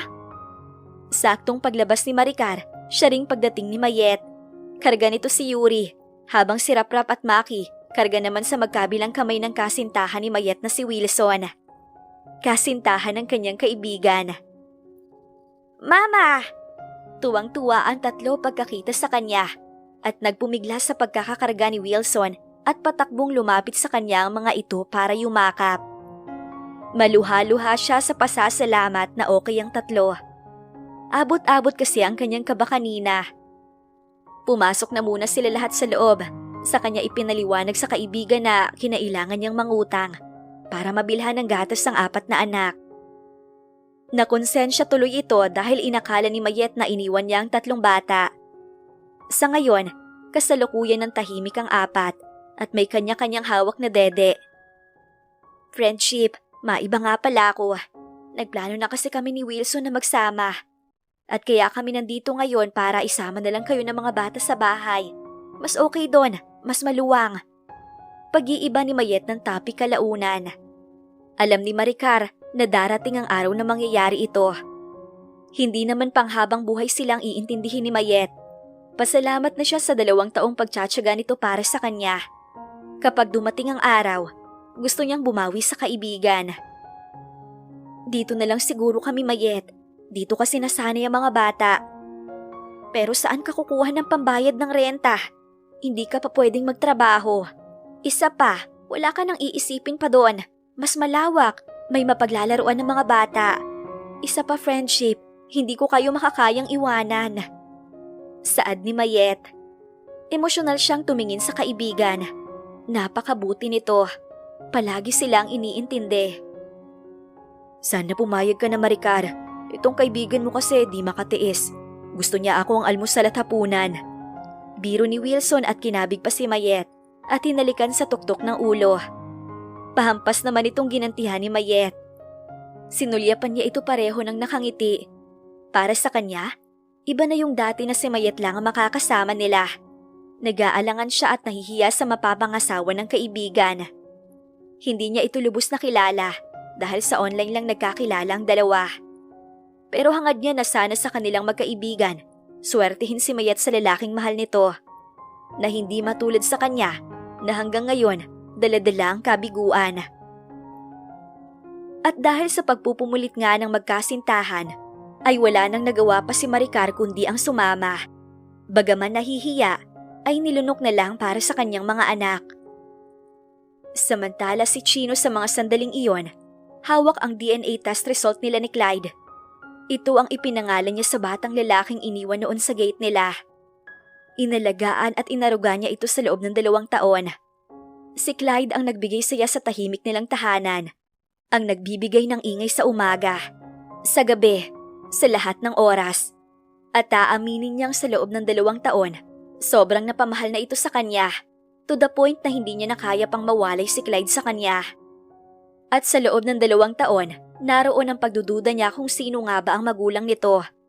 At sa tuwing tinitingnan ng mukha ni Clyde, tila nanunumbalik sa kanya ang alaala ng kanyang kabataan.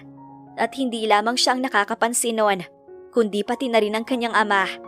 Kaya ito na rin ang nagdesisyon na ipa-DNA si Clyde.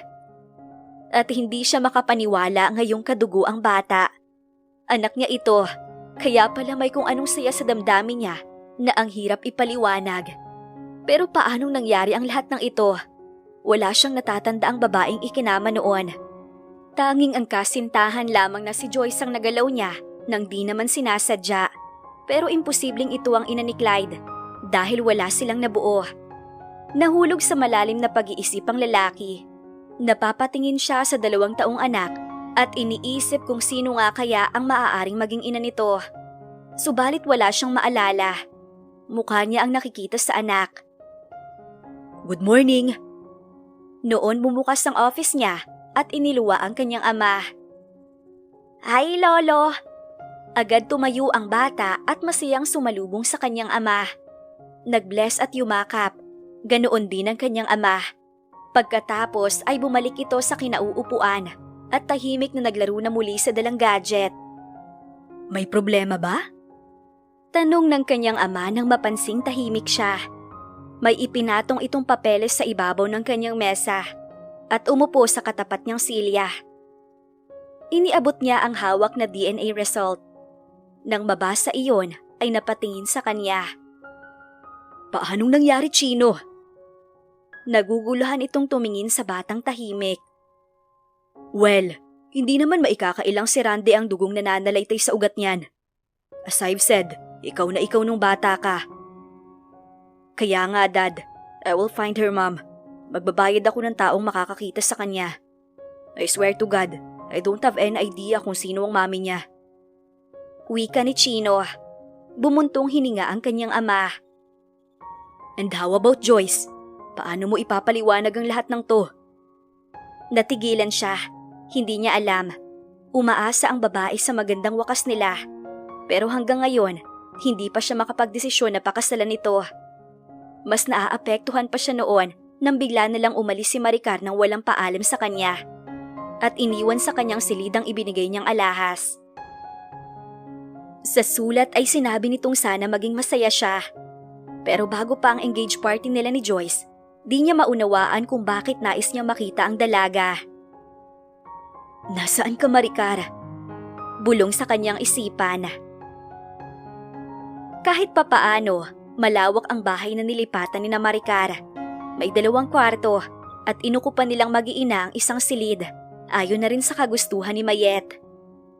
"Friendship, salamat ha."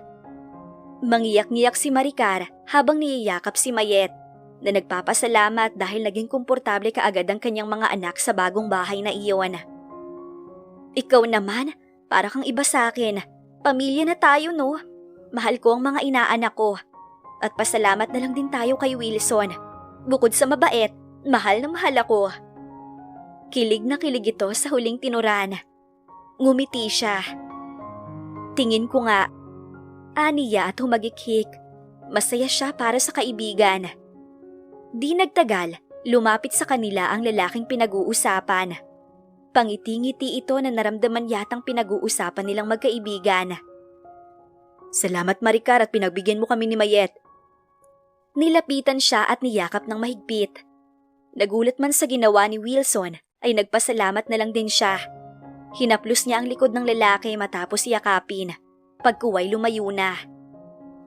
"Ako ang dapat magpasalamat sa inyong dalawa." Saad niya at masayang nagpaalam na aasikasuhin muna ang kanyang mga anak. Tumungo naman ang dalawa sa silid upang mag-ayos. Pagdating sa silid, nadatnan niya sa ibabaw ng kama ang kanyang mga anak na naglalaro. Nakangiti niyang pinagmasdan ng mga ito, na hindi mahahalatang naghihirap dahil malulusog. Di baling siyang magutom, wag lang ang kanyang mga anak. Sukdulang mamamalimos siya para maipakain sa 4. Kalaunan ay napalis ang mga ngiti sa labi ni Maricar nang maalala ang kanyang isa pang anak na nawalay sa kanya. Kumusta na kaya ito ngayon? Katanungang umuukil-kil sa kanyang isipan. Napaigtad siya nang may kumatok kalaunan. "Friend, lalabas lang kami ni Wilson para bumili ng pagkain ha. Wala pa tayong tanghalian." Nakangiting si Mayet ang bumungad sa kanya. Makikita sa mga mata ng kaibigan ang saya nang sa wakas ay makakasama na nito si Wilson. Pwede namang si Wilson ang bumili. Kailangan mo pa talagang sumama? Tudyo niya. Siyempre no, baka mamaya may makitang iba dyan sa kanto. Tugon ni Mayet na natatawa. Ipinagtabuyan na lang niya ito at baka naghihintay na si Wilson kay Mayet at mainip. Siya naman ay nagsalansa ng mga damit nila sa cabinet habang abala pa ang apat sa paglalaro. Samantala, nang malaman ni Joyce na anak ni Chino sa ibang babae si Clyde, ay nagalit ito sa kanya. Nauunawaan naman iyon ni Chino dahil nga sa panluloko na ginawa niya. Malinaw na nag-cheat siya kay Joyce. Sino Chino? Sinong ina ni Clyde? Umiiyak na tanong ni Joyce sa kanya. Galit na galit ito na pumuno ang boses sa kanyang kwarto. Dito siya nito kinumpronta pagdating nila sa bahay. Sinundo niya pa ang kasintahan kanina upang sabihin ang tungkol sa DNA results. Katunayan ay kasama pa nila si Clyde kumain, pero nasa yaya na ito ngayon. Joyce, please, calm down. Hinawakan niya ito sa magkabilang balikat, pero isang malakas na sampal ang dumapos sa kanyang pisngi. Nagtiwala ako sa'yo, Chino. Inakala ko mauuwi sa kasalang lahat, pero noon pa man, niloloko mo na pala ako. Hayop ka? Manloloko! Humagulhol ito. Pinakalma naman niya ang babae. Pilit niyang niyakap. Nga lang, nagwala ito. Ni ayaw magpahawak. Maghiwalay na tayo, Chino. Hanapin mo na lang ang ina ni Clyde at magsama kayong dalawa sa impyerno. Mga taksil! Manloloko! Wala kang kwenta. Kaya pala ang tagal mo magdesisyon na pakasalan ako. Dahil lang totoo may inaantay ka. Hindi ako tanga. Naging malinaw sa akin ang lahat ngayon. Humihingal ito sa matinding galit at patuloy sa pag-iyak. Matagal itong nakipagtagisan ng titig sa kanya bago tumalikod. Tahimik na sinundan ng tingin ni Chino ang babae habang palabas ng bahay. Bakit ganon? Hindi niya nagawang habulin ng kasintahan. Ibig bang sabihin ito, pinalalayan niya na si Joyce? Matapos may nangyari sa kanila noon ng babae, ay hindi niya ito basta maiwan. Pero sa totoo lang, sa loob ng ilang taon nilang relasyon ng dalaga, para bang naging magkaibigan lamang sila. Sinikap niya namang turuan ng puso na mahalin ito, pero para bang responsibilidad lamang para sa kanya ang ginagawa sa babae. Tulad ng ihatid sundo ito sa trabaho, ayaing kumain sa labas, at samahan sa mga nais nitong puntahan. Nahihiyalan talaga siya sa mga magulang ni Joyce at baka anong masabi, lalo pat kasosyo nila sa trabaho. Ayaw niyang masira ang magandang relasyon ng ama at ang parents ni Joyce nang dahil sa mga nangyari. Pero ngayong nakikipaghiwalay na ito sa kanya at tuluyan na siyang iniwan ni Joyce, ay wala siyang nakapa na panghihinayang. Siguro, panahon na rin para piliin ang nais gawin sa buhay. Matagal siyang nakulong sa relasyon nila ni Joyce na hindi naman talaga niya minahal ang babae. Kinuha niya ang cellphone at tinawagan ang taong inutusan para hanapin ang taong nang iwan kay Clyde sa tapat ng gate nila. Nasisiguro niyang ito ang ina ng kanyang anak. Lumipas pa ang isang taon na naging maayos ang pananatili ni na Maricar sa bahay ni na Wilson. Kapwa nagtatrabaho ang magkasintahan habang siya ang naiiwan sa bahay. At upang makaganti sa kabutihan ng dalawa, ay pinagsisilbihan niya ang mga ito. Siya ang naglilinis ng bahay, nagluluto at ipinaglalaban niya rin ang dalawa. Tumayo siyang katulong sa bahay, kapalit ng libreng pagtira nila sa bahay, plus sa lahat ng pangangailangan ng kanyang mga anak. Sa araw na yon, matapos paliguan ng mga bata at sabay-sabay na pakainin, ay hinayaan niyang manood ng cartoons movie sa kwarto ang apat. 3 taon na ang mga ito, na kadalasan nga ay nauutusan niya na. Kapag maganda ang pinanonood ng apat, ay para bang walang pakialam sa paligid ang mga ito. Kaya malaya niyang nagagawa ang lahat ng gawaing bahay. Mama, bakit po wala kaming papa? Yung kapitbahay natin dyan sa harap, meron naman po. Tanong ng maliit na boses ng kanyang anak na si Raprap. Minsan isang araw habang naglalabas siya. Talagang umupo ito sa kanyang harapan upang magtanong lamang ng tungkol sa ama nito. Andiyan naman ang Papa Wilson niyo ah. Palaging may pasalubong pag-uwi. Love na love kayo. Sabi niyang nakangiti. Nagkunwari na di apektado sa tanong ng anak. Gusto ko po yung totoong papa. Yung ipapasyal kami sa mall. Pangungulit nito. Walang naging sagot si Maricar, kundi ang haplusin nito sa muka. May awa siyang naramdaman sa anak. Nagsisimula ng maghanap ng ama ang kanyang mga anak. Ano bang dapat niyang gawin? Walang balak si Maricar na sagutin ang anak sa tanong na iyon. Ayaw niyang magkaroon ng pag-asa. Isa man sa mga ito na may tatayong ama sa kanyang mga anak. Dahil imposibleng mangyari iyon. Ayaw niyang masaktan ng apat. Maya-maya ay tumayo si Maricar at inihatid sa loob ng kwarto ang anak kung saan naroon ang mga kapatid nito. Dahil hindi siya makakatapos sa paglalaba kung naroon ito dahil mas nais itong maglaro ng tubig. Pasado 3:00 ng hapon bago siya nakatapos magsampay ng mga nilabhan dahil nagpatulog pa siya sa kanyang mga anak. Kumuha siya ng malinis na towel at napagpasyahang sa likod ng bahay na lamang maligo, tutal basa na rin siya. Ngunit nagkagulatan sila ni Wilson pagpasok niya mula sa likod at ito naman sa tarangkahan. Mas maaga itong umuwi na hindi niya inaasahan. Hiyang-hiya siyang mahigpit na hinawakan ng towel na nakabalaba lamang sa kanya at walang ibang suot. Nakita niyang napalunok si Wilson habang naglalandas pababa sa mga hita niya ang tingin nito. Nagulat din marahil sa ayos niya. Wilson, napaaga ata ang uwi mo. Hindi ba kayo sabay ni Mayet? Tanong niya upang maputol ang pagpasada nito ng tingin sa kanya. Batid ni Maricar na wala naman iyong mali siya. Yun ang alam niya. Umiwas ito ng tingin pero di sumagot. Magbibihis lang ako, pasensya ka na. Pagkuway tumalikod si Maricar. Sa gilid ng mga mata ay nakita niyang sa dibdib niyang natatakpan ng towel na katingin ng lalaki hanggang sa malagpasan nito at tumuloy sa kanyang silid. Bakit ba doon pa siya naligo? Nakakahiya tuloy sa lalaki. Pero nagkibit balikat na lamang si Maricar. Kinabukasan habang nagluluto ng almusal ay maagang lumabas ng kwarto ang lalaki. Halos kasi simula pa lamang niyang magluto. Mukhang ginabi ng uwi si Mayet kagabi. Puna niya habang ipinagtitimpla ito ng kape. Madalas naman niyang gawin yun kay Wilson at kahit sa kaibigan. Lumipat siya ng trabaho. Umalis na siya kina Mrs. Reyes. Mas gusto niya na ngayon sa bago niyang amo. Palagi kasi silang nasa labas. Kaya nga di ko na siya sinundo kagabi dahil sinama siya ng kanyang amo sa Shangri-La Hotel. At nag-attend ng event si Veronica. Paliwanag nito at humigop ng kape. Matapos ilagay sa tapat nito ang kanyang tinimpla.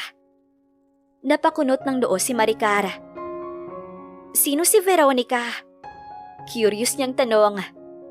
Ang alam ko, umi-extra sa mga movie. Nakilala lang daw ni Mayet ang babae sa isang restaurant na kasama ang dating amo. Ayun, nabola. Okay naman kay Mrs. Reyes. Ang kaso, gusto niya rin siguro mag-artista. Iritadong saad nito. Hindi kumibo si Maricar. Nakikita niya may pagkasilosong boyfriend si Wilson. Para sa kanya, walang masama kung gustong sumubok ni Mayet ng ibang trabaho. Wala siyang nakikitang mali doon. Napag-uusapan naman iyon ng maayos. Ngunit hindi na lamang siya nagkomento. Tinanong niya rin si Mayet para alam ang rason.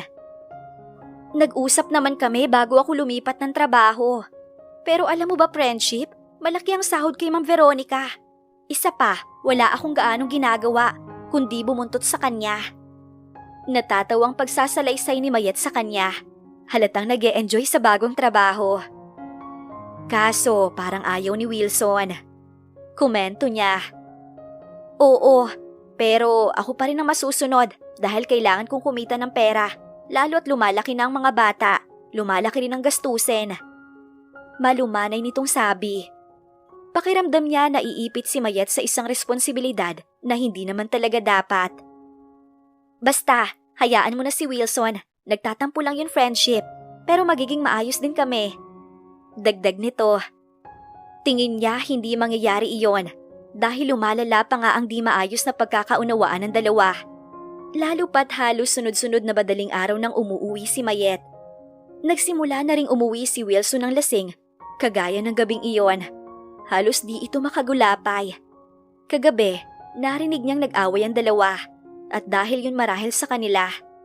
Alam niyang mahirap para kay Wilson na wala sa tabi ang kanyang kaibigan. Pero mahirap din para kay Mayet ang responsibilidad na iniatang niya dito na dapat ay sa kanya. Pasensya ka na Maricar, nakainom ako pero hindi lasing. Kaya ko pa nga mag-drive. Sabi nito at ngumisi. Panay ang sigok. Okay lang, alika, tutulungan kita. Hinawakan niya ito sa isang braso at isinampa sa kanyang balikat. Napatingin ang mapungay nitong mga mata sa kanya. Alam mo ba, gusto ko sana yung asawa ko parang ikaw. Yung bago ako umalis nandyan, pinagsisilbihan ako. Pagdating naman, sinasalubong at pinaghahain ako. Kaso wala, hindi nangyari. Alam mo Maricar, sayang ka, napakaganda mo. Galit ako sa lalaking sumira sa buhay mo, wala siyang paninindigan. Habang inihahati dito sa silid, ay maraming binitawang salita si Wilson na sumusugat sa puso niya. Gusto niyang ipagtanggol ang lalaking mahal, pero hindi niya magawa. Mabuting tao si Chino. Ang kaso, may nauna itong minahal at ayaw niya lamang makigulo. Ayaw niyang makasira ng relasyon. Nang maihiga si Wilson sa ibabaw ng kama, ay naghilik kaagad ito. Siya naman ay inayos ang lalaki. Tinanggal ang sapatos, saka siya lumabas ng kwarto. Mama, saan po tayo pupunta? Kuro ng 4 niyang anak habang binabaybay nila ang kahabaan ng kalsada. Nakapagdesisyon na siyang umalis kasama ang kanyang mga anak. Nag-iwan lamang siya ng sulat sa kaibigan na pupuntahan si Chino at ipaalam na anak nito ang 4 na anak niya. Pero kasinungalingan iyon. Ginawa lamang ni Maricar ang bagay na iyon upang maging maayos na ang pagsasama ni na Wilson at Mayet. Hiyang-hiya na siya sa dalawa. Oo nga po mama, gabi na po, natatakot ako. Si Michelle ang nagsalita na nakasiksik sa kapatid na si Yuri. Sa malas ay bumuhos bigla ang malakas na ulan at di alam kung saan sisilong. Sa pagkataranta ni na Michelle at Raprap ay tumakbo ito patawid sa kalsada kung saan may humaharurot na sasakyan. Michelle! Malakas niyang sigaw nang makitang nabundol ng sasakyan ng anak.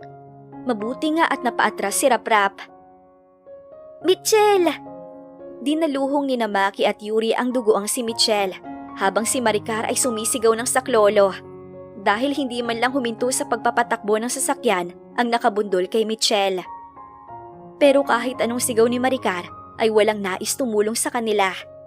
Kaya naman nagpa siya ang 3 bata na pumara ng sasakyan na makatutulong sa kanila.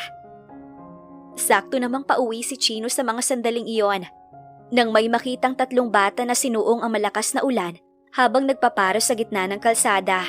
Delikado ang ginawa ng mga ito. Dali-dali niyang inihinto ang kanyang sasakyan at sabay-sabay na nagtakbuhan ng mga ito palapit sa tapat ng kanyang kotse. Sir, tulungan niyo po kami. Dalhin natin sa ospital ang kapatid namin. Nasagasaan po siya at wala pong malay. Sabay-sabay na sabi ng 3 bata na magkakamuka. Namangha pa si Chino dahil kamukhang kamuka ng mga ito si Clyde. Sir, maawa kayo sa amin. Pwede niyo ba kaming tulungan dalhin ang anak ko sa ospital? Nabaling ang kanyang atensyon sa babaeng nagsalita. Saktong paglapit nito sa kanyang kotse. Kung nagulat siya pagkakita sa babae, ay siya ring pagkagulat nito. Chino? Bulalas at gulat si Maricar. Tulad ng mga bata ay nagmakaawa rin ito. Hindi na nag-isip pa si Chino. Agad bumaba ng sasakyan pagkakita sa nakahandusay na bata sa kalsada. Madali niyang isinakay sa kotse upang dalhin sa pinakamalapit na ospital. Si Maricar naman ay isinakay ang 3 pang anak sa likurang bahagi ng kotse. Wala na siyang pakialam ngayon kung malaman ni Chino ang lahat. Basta maligtas lamang si Michelle. Hindi niya kakayaning mawala ito. Ikamamatay niya. Pagdating sa ospital, agad binuhat ni Chino ang bata papasok sa loob. Anak, dito lang kayo ha. Walang lalabas, okay? Isa-isang hinaplos ng ina ang pisngi ng mga anak bago tumalikod at iniwang nakabukas lamang ang bintana ng kotse. Mabilis namang inatiman ng doktor si Michelle pero kinailangan itong salinan ng dugo at kung hindi maaagapan ay maaaring mawala ang bata. Dok, pwede niyo itest ang dugo ko. Mabilis na saad ni Chino sa doktor. Napapikit na lamang si Maricar nang makitang tumalikod si Chino. Lutang siya at hindi pa rin mag-sink in sa kanyang utak ang nangyayari. Hindi pa rin siya makapaniwala na kasama niya na si Chino ngayon at malalaman na nito ang buong katotohanang matagal niya nang inilihim. Nilalamig ako! Nanginginig na reklamo ng batang si Yuri sa loob ng sasakyan. Yakap nito ang sarili habang nangangatog. Ako din! Wika ni Maki. Nanginginig din ito katulad ng dalawa pang kapatid. Ang mabuti pa, hubarin natin ang ating mga damit at pigaan. Suhestyon ni Raprap. Sinunod ng dalawa ang sinabi ng kapatid. Sanay namang maiwan ang mga ito, kaya marunong dumiskarte. Matapos pigaan ang kanilang mga damit, ay isinampay sa gilid ng bintana. Yakap ng tatlo ang mga sarili nang makita ni Yuri ang coat ni Chino na nasa headboard ng sasakyan. Napagpasyahan nilang magyakapan at ibalot sa kanilang katawan ang makapal na coat para hindi na sila lamigin. At gumana ang kanilang plano. 1 oras mahigit ang lumipas bago lumabas si Chino mula sa phlebotomy room. Titig na titig ito sa kanya at nagtatanong ang mga mata. Ngayon pa lang alam na nito ang lahat. Dito ka lang, babalikan kita. Ligtas na ang anak ko. Sa matagal na pagkakatitig ay wika nito. Sa tinura ni Chino ay napalunok si Maricar. Hindi makatingin sa lalaki hanggang sa nilagpasan siya nito. Lumabas ng ospital si Chino at tuloy-tuloy sa kotse. Sa loob ay nakita nito ang nakakaawang hitsura ng 3 bata na nakabalot sa coat niya na parehong walang mga suot na damit. Labis na pagkahabag ang kanyang naramdaman sa mga anak. Yes, anak niya ang mga ito. Hindi maikakailang dugo niya ang nananalaytay sa mga ugat ng batang ito. At damang-dama ni Chino ang lukso ng dugo, halintulad ng naramdaman niya noon nang makita ang isang anak. Nang makita siya ng 3, tila nahiya ang mga itong ibinalik ang coat sa dating kinalalagyan. Sir, pasensya na kayo. Nilalamig po kasi kami. Wika ng isang bata. Lumapit siya sa 3 at sabay-sabay na niyakap ang mga ito. Simula ngayon, Daddy na ang itatawag niyo sa akin at hindi na sir. Gusto niyo ba yun? Tanong ni Chino sa 3 bata na sa sobrang kaligayahan ay hindi niya maiwasang pangiliran ng luha. Habang ang 3 naman ay namamangha at hindi makapaniwala. Kung ganun may papa na kami? Namimilog ang mga mata ni Yuri. Yes anak, ako ang papa niyo. Sorry kung ngayon lang tayo nagkita-kita. And from now on, hindi na tayo magkakahiwa-hiwalay. Pagkasabi ay isa-isa itong hinagka ni Chino. Sa tuwa ay nag-iyakan ng 3 mga bata. Matagal na nilang inasam na magkaroon ng ama. At ngayon, ibinigay na ni Lord sa kanila. Hindi sila nabigo sa palagi nilang ipinagdadasal. Papa! Kuro ng munting tinig ng 3 habang nakayakap kay Chino. Pagkatapos noon ay umalis sila upang bilhan ng damit ang mga ito, nang sa gayon ay makapagbihis na rin. Maricar, sabihin mo sa akin kung bakit nangyari to. Tanong ni Chino sa tahimik na babae habang nakaupo ito sa reclining chair. Suot na nito ang binili niyang damit kanina sa malapit na supermarket. Maging ang mga anak ay bihis na rin, pero nanatili ang mga ito sa loob ng kotse. Binilhan niya rin ng pagkain dahil halatang hindi pa naghahapunan ng 3. Kampante na si Chino noon dahil ligtas na rin ang isa pang anak matapos masalina ng dugo. Chino, hindi ko gustong guluhin kayo ni Joyce, kaya nilihim ko ang lahat sa iyo. Buntis na ako nang umalis sa mansyon. At ang pagkikita nating to, hindi ko balak guluhin ang pamilya mo. Mangiyak-ngiyak si Maricar dahil alam niyang masasaktan na naman siya. Mas lumapit si Chino kay Maricar. Sabihin mo sa akin, bakit at paano kita nagalaw? Wala akong matandaan. Pero alam mo bang matagal na kitang pinahahanap? Nagbayad ako ng mga taong maghahanap dun sa taong nag-iwan ng sanggol sa tapat ng gate. Umaasa akong makikita ko ang ina ni Clyde, pero walang nangyari. Mahabang paliwanag ni Chino. Clyde? Pag-uulit ni Maricar. Yes, Maricar. Clyde ang ipinangalan ko sa isa pa nating anak. Now tell me kung paano nangyari to. Wala nang nagawa si Maricar kundi sabihin kay Chino ang nangyari sa kanilang dalawa noong lasing na lasing ito pagkatapos ng party. At wala siyang lakas loob na sabihin ang tungkol sa bagay na iyon noon. Mas pinili niyang magpakalayo at itago sa lalaki ang totoo. Si Chino naman ay pilit binalikan sa kanyang alaala ang nangyari noon, pero nanatiling wala siyang maalala kundi ang tanging natatanda ang gumising siyang walang kahit na anumang damit. Yun pala, nagalaw niya ang isang inosenteng babae. Hinawakan niya ang isang palad. Maricar, I'm sorry. Hindi ko alam. Wala akong matandaan. Pangako, babawi ako sa inyo at sa mga anak natin. Ngayong nagkita na tayo, hindi ko nahahayaan pang magkahiwalay tayong lahat. Okay? Pagtutol naman ang naramdaman ni Maricar sa mga sandaling iyon. Chino, paano si Joyce? Nagugulumihanan niyang tanong. Iniwan niya na ako. Napaawang naman sa gulat ang mga labi ni Maricar. Pag-asa ang kanyang naramdaman. Pag-asa na mabuo ang kanyang pamilya na matagal niyang inasam. Sa wakas, magkakasama na tayo, Maricar. Masayang sambit ni Chino sa natitigilang babae na di makapaniwalang magkaharap na sila. Marahan niya itong ikinulong sa kanyang mga bisig. Isang pakiramdam na tila pamilyar sa kanya. Kaya marahil hindi mawala sa isip ang dating katulong. Dahil bukod na nagkaroon ito ng puwang sa puso niya, ito din pala ang ina ni Clyde na matagal niya nang gustong mahanap. Tiyak matutuwa ang isa pa nilang anak kapag nakita nito ang ina at iba pang mga kapatid. Si Maricar ay gumanti din ng yakap sa lalaking mahal. Napakatagal ng panahon na inasam niya ang pagkakataong iyon. Naiiyak siya nang maalala ang daming sakripisyo para sa mga anak sa mahabang panahon na kinailangan niya ng isang karamay na wala ito. Kung alam lang sana ni Chino. Gayunpaman, iisa ang mahalaga sa kanya, ang makasama na ito ngayon. Pagkatapos ng matagal na yakapan, ay naging okay na ang dalawa. Walang mapagsidla ng kaligayahan sa kanyang puso ngayong kasama na ito. Nang magising si Michelle kinabukasan, ay nagpalipat-lipat ang tingin nito sa kanilang dalawa ni Chino.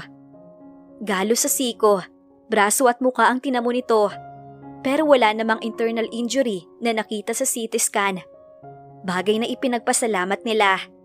Ngayong araw ay iuuwi na nila ang kanilang anak. Mama! Paos ang munting tinig ni Michelle. Humawak kaagad sa palad ng ina. Ligtas ka na anak. Huwag ka nang tatawid sa kalsada next time ha kapag di ko sinasabi. Wika ni Maricar sa kanyang anak habang hinahaplos ang magkabilang pisngi nito. Sorry po mama, natakot lang po ako mabasa ng ulan.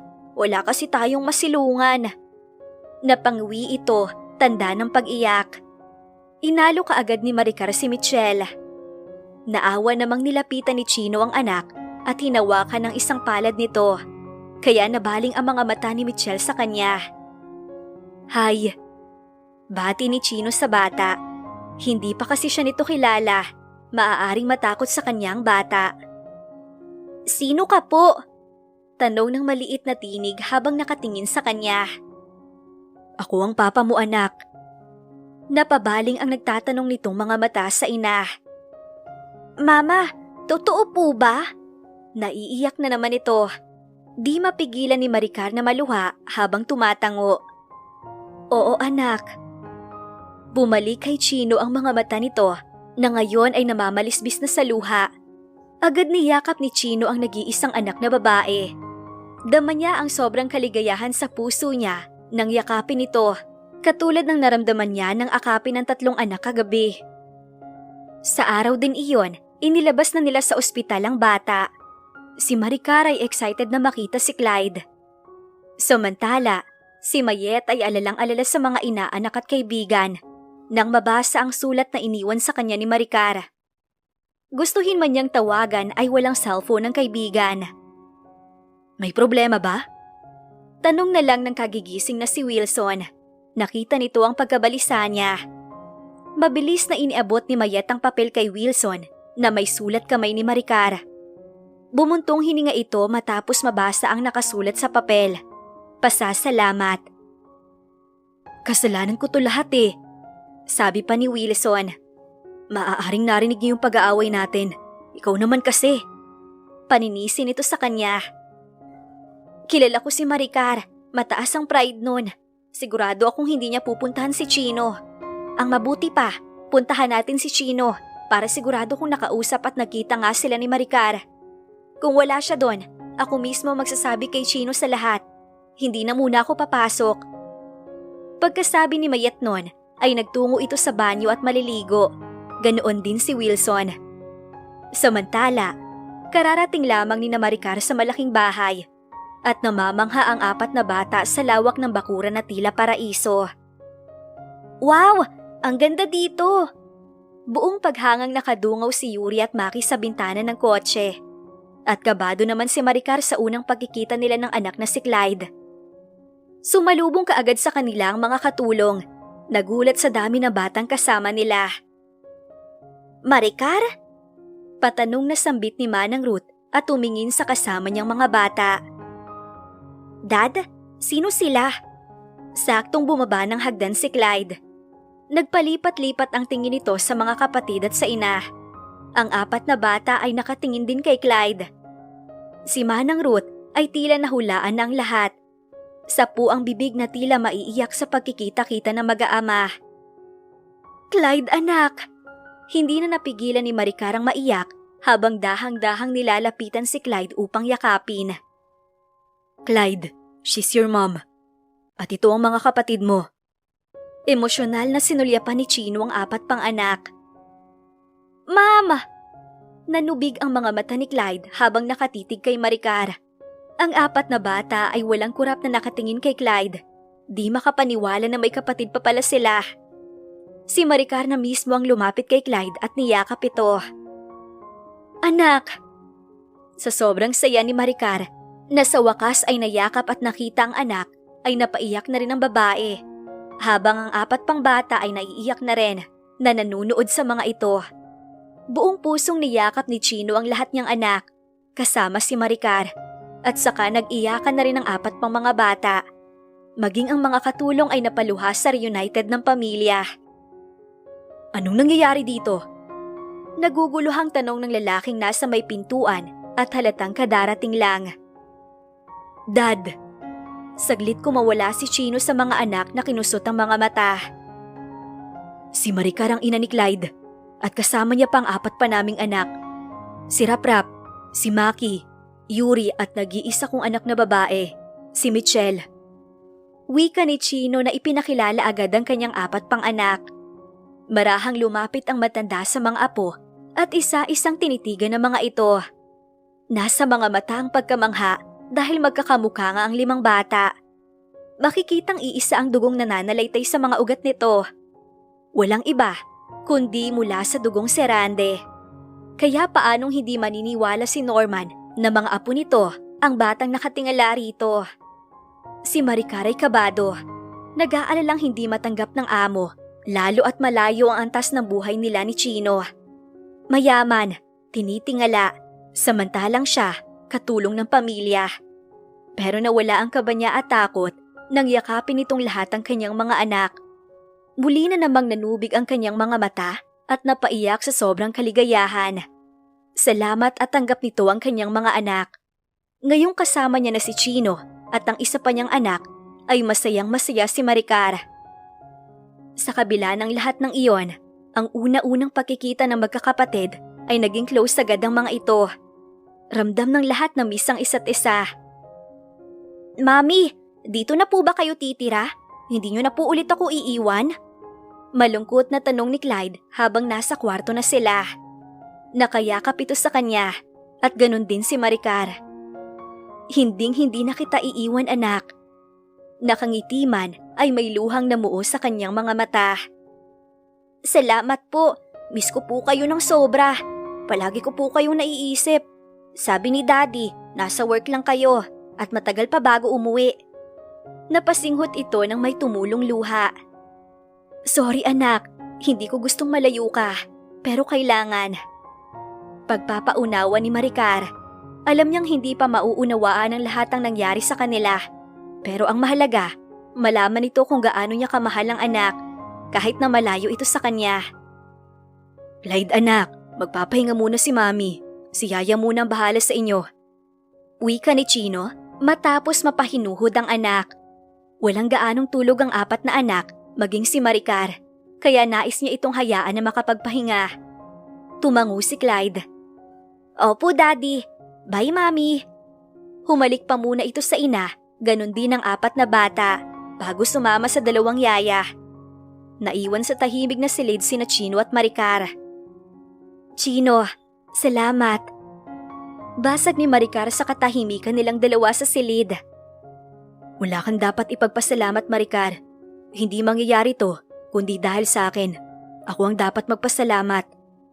Wika ni Chino. Tumango si Maricar. Medyo ilang na sila lang dalawa dito sa silid na iyon.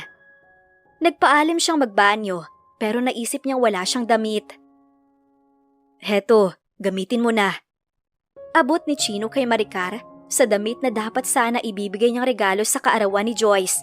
Ang kaso, nakipag-break na ito sa kanya. Nagdududang napatingin si Maricar sa damit na iyon. Huwag kang mag-isip ng masama tungkol dito. Binili ko to para sana kay Joyce. But she broke up with me, kaya here, sa'yo ko na ibibigay. I'm sure, bagay sa'yo to. Lumitaw ang matamis ng ngiti sa labi ni Chino na nagpaarko sa puso ni Maricar. Walang nagbago kay Chino sa loob ng ilang taon. Ang lalaking minahal noon ay mas lalo pang naging gwapo ata ngayon. Or talagang gwapo lang ito noon pa. Ay ewan, mabuti pa, maligo na siya. Napatikhim naman si Chino sa walang kurap na pagkakatitig ni Maricar sa kanya. Pareho silang tulala sa isa't isa. Si Maricar yung tipo ng babae na di nakakasawang titigan. Habang tumatagal na pakikipagpalitan ng titig sa kanya, napansin niyang namumula ang magkabilang pisngi nito. You're blushing, Maricar. Puna ni Chino. Sa mga sandaling iyon ay naroon ang pagnanais hawakan at halikan ng babae. Pero kailangan niyang manahimik hanggat wala siyang karapatan na gawin iyon kay Maricar. Kung hindi siya lasing noon, hindi niya nagagawa sa babae na puwersahin ito. Malaki ang kasalanan niya sa babae, kaya babawi siya. Ano kasi, mainit. Pagkasabi nito ay tumalilis ang babae patungo sa loob ng banyo. Bitbit ang damit na iniabot niya. Napapangiti si Chino. Hindi pa rin ito nagbabago. Pagkuway kinuha niya ang cellphone at tumawag sa isang shop. Ngayong nasa kanya na ang ina ng kanyang mga anak, hindi niya napatatagalin ang lahat. Magpo-propose na siya kay Maricar. Samantala si Mayet naman ay nakatanaw sa gate ng mga serande. Iniisip kung nasa bahay nga na iyon ang kanyang best friend. Di nagtagal ay bumaba ito ng sasakyan. Hihintayin kita dito. Pahabol sa kanya ng nobyo na tinanguan lamang na babae. Bumungad sa kanya ang security guard matapos kumatok. May kailangan po ba kayo? Magalang nitong tanong. Nandyan ba si Maricar? Tanong niya na nagkakandahaba ang kanyang leeg sa pagsilip sa loob. Hindi niya kilala ang bagong guard ng mga serande, kaya ipinagpasalamat niya iyon. Sinong Maricar, ma'am? Kunot noong tanong ng guard. Yung may 4 na anak? Ulit niyang tanong. Umaliwalas ang mukha nito. Yung nobya ni sir. Kanina lang ho, dumating kasama yung 4 niyang anak. Nakangiti na ito sa kanya. Bakit ho, ma'am? Anong kailangan niyo sa kanya? Napanatag naman ang kalooban ni Mayet pagkarinig noon. Hindi niya na kailangan pang makausap si Maricar, kundi hahayaan munang magbanding ang mga ito. Batid niyang matagal-tagal na di nagkita ang magpamilya, kaya next time na lang niya dadalawin ng mga bata at si Maricar na rin. For you, ma'am. Isang punpon ng bulaklak ang sumalubong sa kanya pagpasok sa isang restaurant. Gabi iyon at dito siya hinatid ng driver ni Chino sa restaurant na ayon pa nga rito ay nagiintay sa kanya ang lalaki. Pangalawang gabi simula nang bumalik siya sa bahay ng mga serande. At ngayon lang siya kinabahan ng husto. Di pa man nakakaharap si Chino. Salamat. Tipid ang kanyang naging tugon. This way, ma'am. Turo sa kanya ng waiter patungo sa isang VIP room. Sa loob ay matamang nag-aantay ang gwapong lalaki. Enjoy po kayo, ma'am sir. Sabi pa nito matapos siyang ihatid sa loob at tumalikod. Sinalubong siya ng nakangiting lalaki at inalalayang umupo. Puno ng sorpresa ang lalaki. Hindi niya akalaing may special itong dinner para sa kanya. Sa buong buhay niya, ngayon lamang naranasan ni Maricar ang ganito. Chino! Nangilid ang kanyang mga luha sa saya. Simula nang dumating siya sa buhay nito, tila naging isa siyang prinsesa. Pinagsisilbihan ng mga katulong. Ipinagsya-shopping ni Chino, hindi lang ang kanyang mga anak. Halos naibigay na nito sa kanyang lahat. Sobra-sobra pa nga eh. At ang pinaka nakaka-touch, yung pakiramdam na tila ba mahal siya ng lalaki. Hey, hindi kita pinasundo para umiyak, Maricar. Actually, kaya gusto kitang masolo ngayong gabi para ibigay sa'yo to. And please, just say yes. Kinuha nito ang maliit na box at binuksan sa kanyang harapan. Bumulaga sa kanya ang isang singsing na may kumikinang na bato. Marry me, Maricar, please. Hindi iyon tanong, kundi pakiusap. Nanubig ang kanyang mga mata pagkarinig sa mga katagang iyon. At sino ba siya para tumanggi sa isang Chino Serande?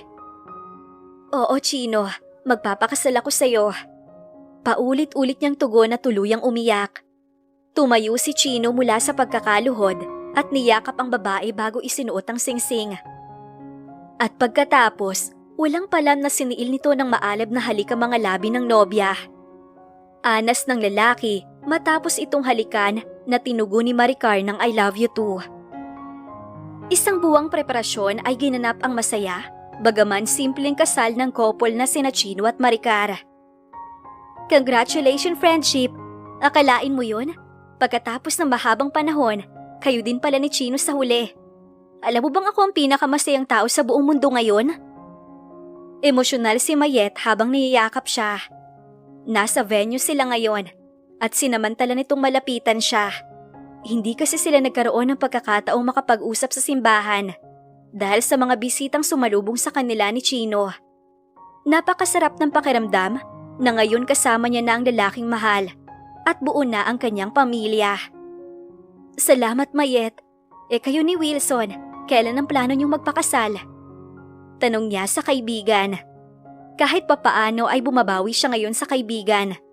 Binigyan ito ng malaking halaga ni Chino, kapalit ng pag-aaruga at sustento nito sa kanyang mga anak noon. Nang sa gayon ay makapag-resign na si Mayet sa trabaho na pinag-aawayan ng dalawang magkasintahan. Ngayon ay plano nilang magtayo na lamang ng negosyo upang hindi na ginagabi ang kaibigan sa pag-uwi. Kaya maayos na rin ang pagsasama ng magkasintahan.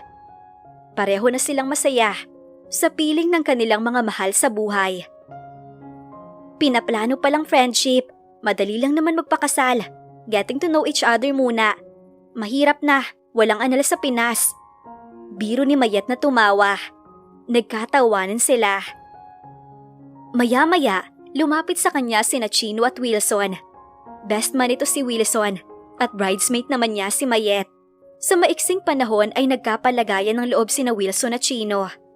Sabi nga ng asawa, malaki ang utang na loob nito sa magkasintahan. Dahil ito ang kanyang naging katuwang sa pagpapalaki sa kanilang mga anak, kaya tumatanaw sila ng utang na loob sa mga ito. Congrats sa pinakamagandang bride ni Chino. Bati sa kanya ni Wilson na nakangiti, sabay akbay sa nobya. Si Chino ay ganoon din. Salamat, Wilson. Sana next month, kayo naman ang ikasal nitong best friend ko. Uwi ka niya. Nagkatinginan ang magkasintahan bago nagpalitan ng ngiti. Sana nga, Maricar, kung papayagan ng pagkakataon. Tugon ni Wilson dahil nga ayaw pa ng kaibigan niya. Magsabi lang kayo, sagot ko na lahat. Ani Chino na nagpatili kay Mayet. Thank you, Sir Chino ha. Ang bait nito talaga. Sige na nga, payag na ako. Inaantay ko lang talaga na may mag-sponsor sa amin. Kumuro ang tawanan sa kanilang apat bago naghiwa-hiwalay. Gabi matapos ang selebrasyon ng bagong kasal, oras na para magpahingang mag-asawa. Sinilip muna ni Maricar ang kanyang mga anak sa isang silid. Tulog na ito at maging ang kanya-kanyang yaya. Malalim na kasi ang gabi. Bukas, maaga silang tutungo sa resort na pagmamayari ng mga Serande para sa kanilang isang buwan ng honeymoon. Kasama ang kanilang 5 anak. Hindi na lamang inabala pa ang mga bata at muling isinara ang pintuan at tinungo ang kanilang kwartong mag-asawa. Napaigtad siya sa gulat nang bumulaga si Chino sa pinto, sapu ang kanyang dibdib. Agad siyang masuyo na niyakap ng lalaki. "Be ready, love. Miss na miss kita sobra." Pabulong ni Chino malapit sa kanyang tenga. Lumukob ang init sa katawan niya na nagmula sa mainit nitong hininga, kasabay ng mahigpit na yakap nito. Handang-handa na, Chino. Isang pilyang ngiti ang pinakawala ni Maricar, bagaman kinakabahan sa sobrang excitement. Ngumiti ito ng maspilyo bago siya binuhat patungo sa ibabaw ng kama, na hindi pinahihiwalay ang titig nila sa isa't isa. Pakiramdam ni Maricar para siyang nagdadalaga na kinikilig at nakakaramdam ng mga insekto sa sikmura. Tanging kay Chino niya lang naramdaman ang ganitong klaseng pakiramdam sa tuwing magkakasama silang dalawa. Nang mailapag siya ng asawa, ay kumilos ang isang palad nito. Humaplos sa pisngi niya pababa sa balikat hanggang sa bewang. Punong-puno ng pagmamahal ang nakarehistro sa mga mata nito. "Finally, akin ka na, Maricar." Pagkasabi ay sinimula na siyang dampian ng halik sa labi ni Chino. Pakiramdam ni Maricar, nanuyo ang kanyang lalamunan nang malasahan ang matamis na labi ng asawa. Dagdagan pa ang mainit nitong hininga na nagbigay ng kilabot sa kanyang katawan. Isa-isa na nitong kinakalas ang kanyang suot na damit. Yumakap siya sa asawa at tinugon ng masuyo nitong halik. Halik na habang tumatagal ay lumalalim ng lumalalim, nag-aalab. Mapanghas na halos mapugto ang kanilang mga hininga. Hindi na namalayan ng babae na wala na siyang kahit anong suot at ramdam niya na ang matigas na parte ng kanyang asawa. Sinasabayan na ni Maricar ng ungol ang bawat kilos ng asawa. Unti-unti ay para na siyang nahihibang nang bumaba ang labi ng asawa at pinaliguan ang kanyang katawan ng sabik na halik. Sa ginagawa nito ay tila ba nagliliyab siya. Napapaarko at pinanginginigan siya ng kalamnan nang hindi niya sinasadya. Hindi na rin namalaya ni Maricar na wala na rin palang kahit na anong suot ang asawa. At unti-unti na siyang tinatangay sa dako paroon. "Mga anak, aalis na tayo ha? Nakaredy na ba kayo?" Wika niya kinabukasan. Nailabas na nila ni Chino ang mga gamit at isinakay sa van. Ihahatid sila ng driver hanggang sa airport lang at babalik. Kasama nila ang 3 yaya na mag-aasikaso sa kanilang mga anak pagdating nila ng resort. "Opo mama, ready na kami." Kuro ng lahat. Mababakas ang saya sa mga mukha ng 5 bata. "Okay, let's go kids. Sakay na." Mando ni Chino. Isa-isa nang nag-unahan sa pagsakay ang mga bata habang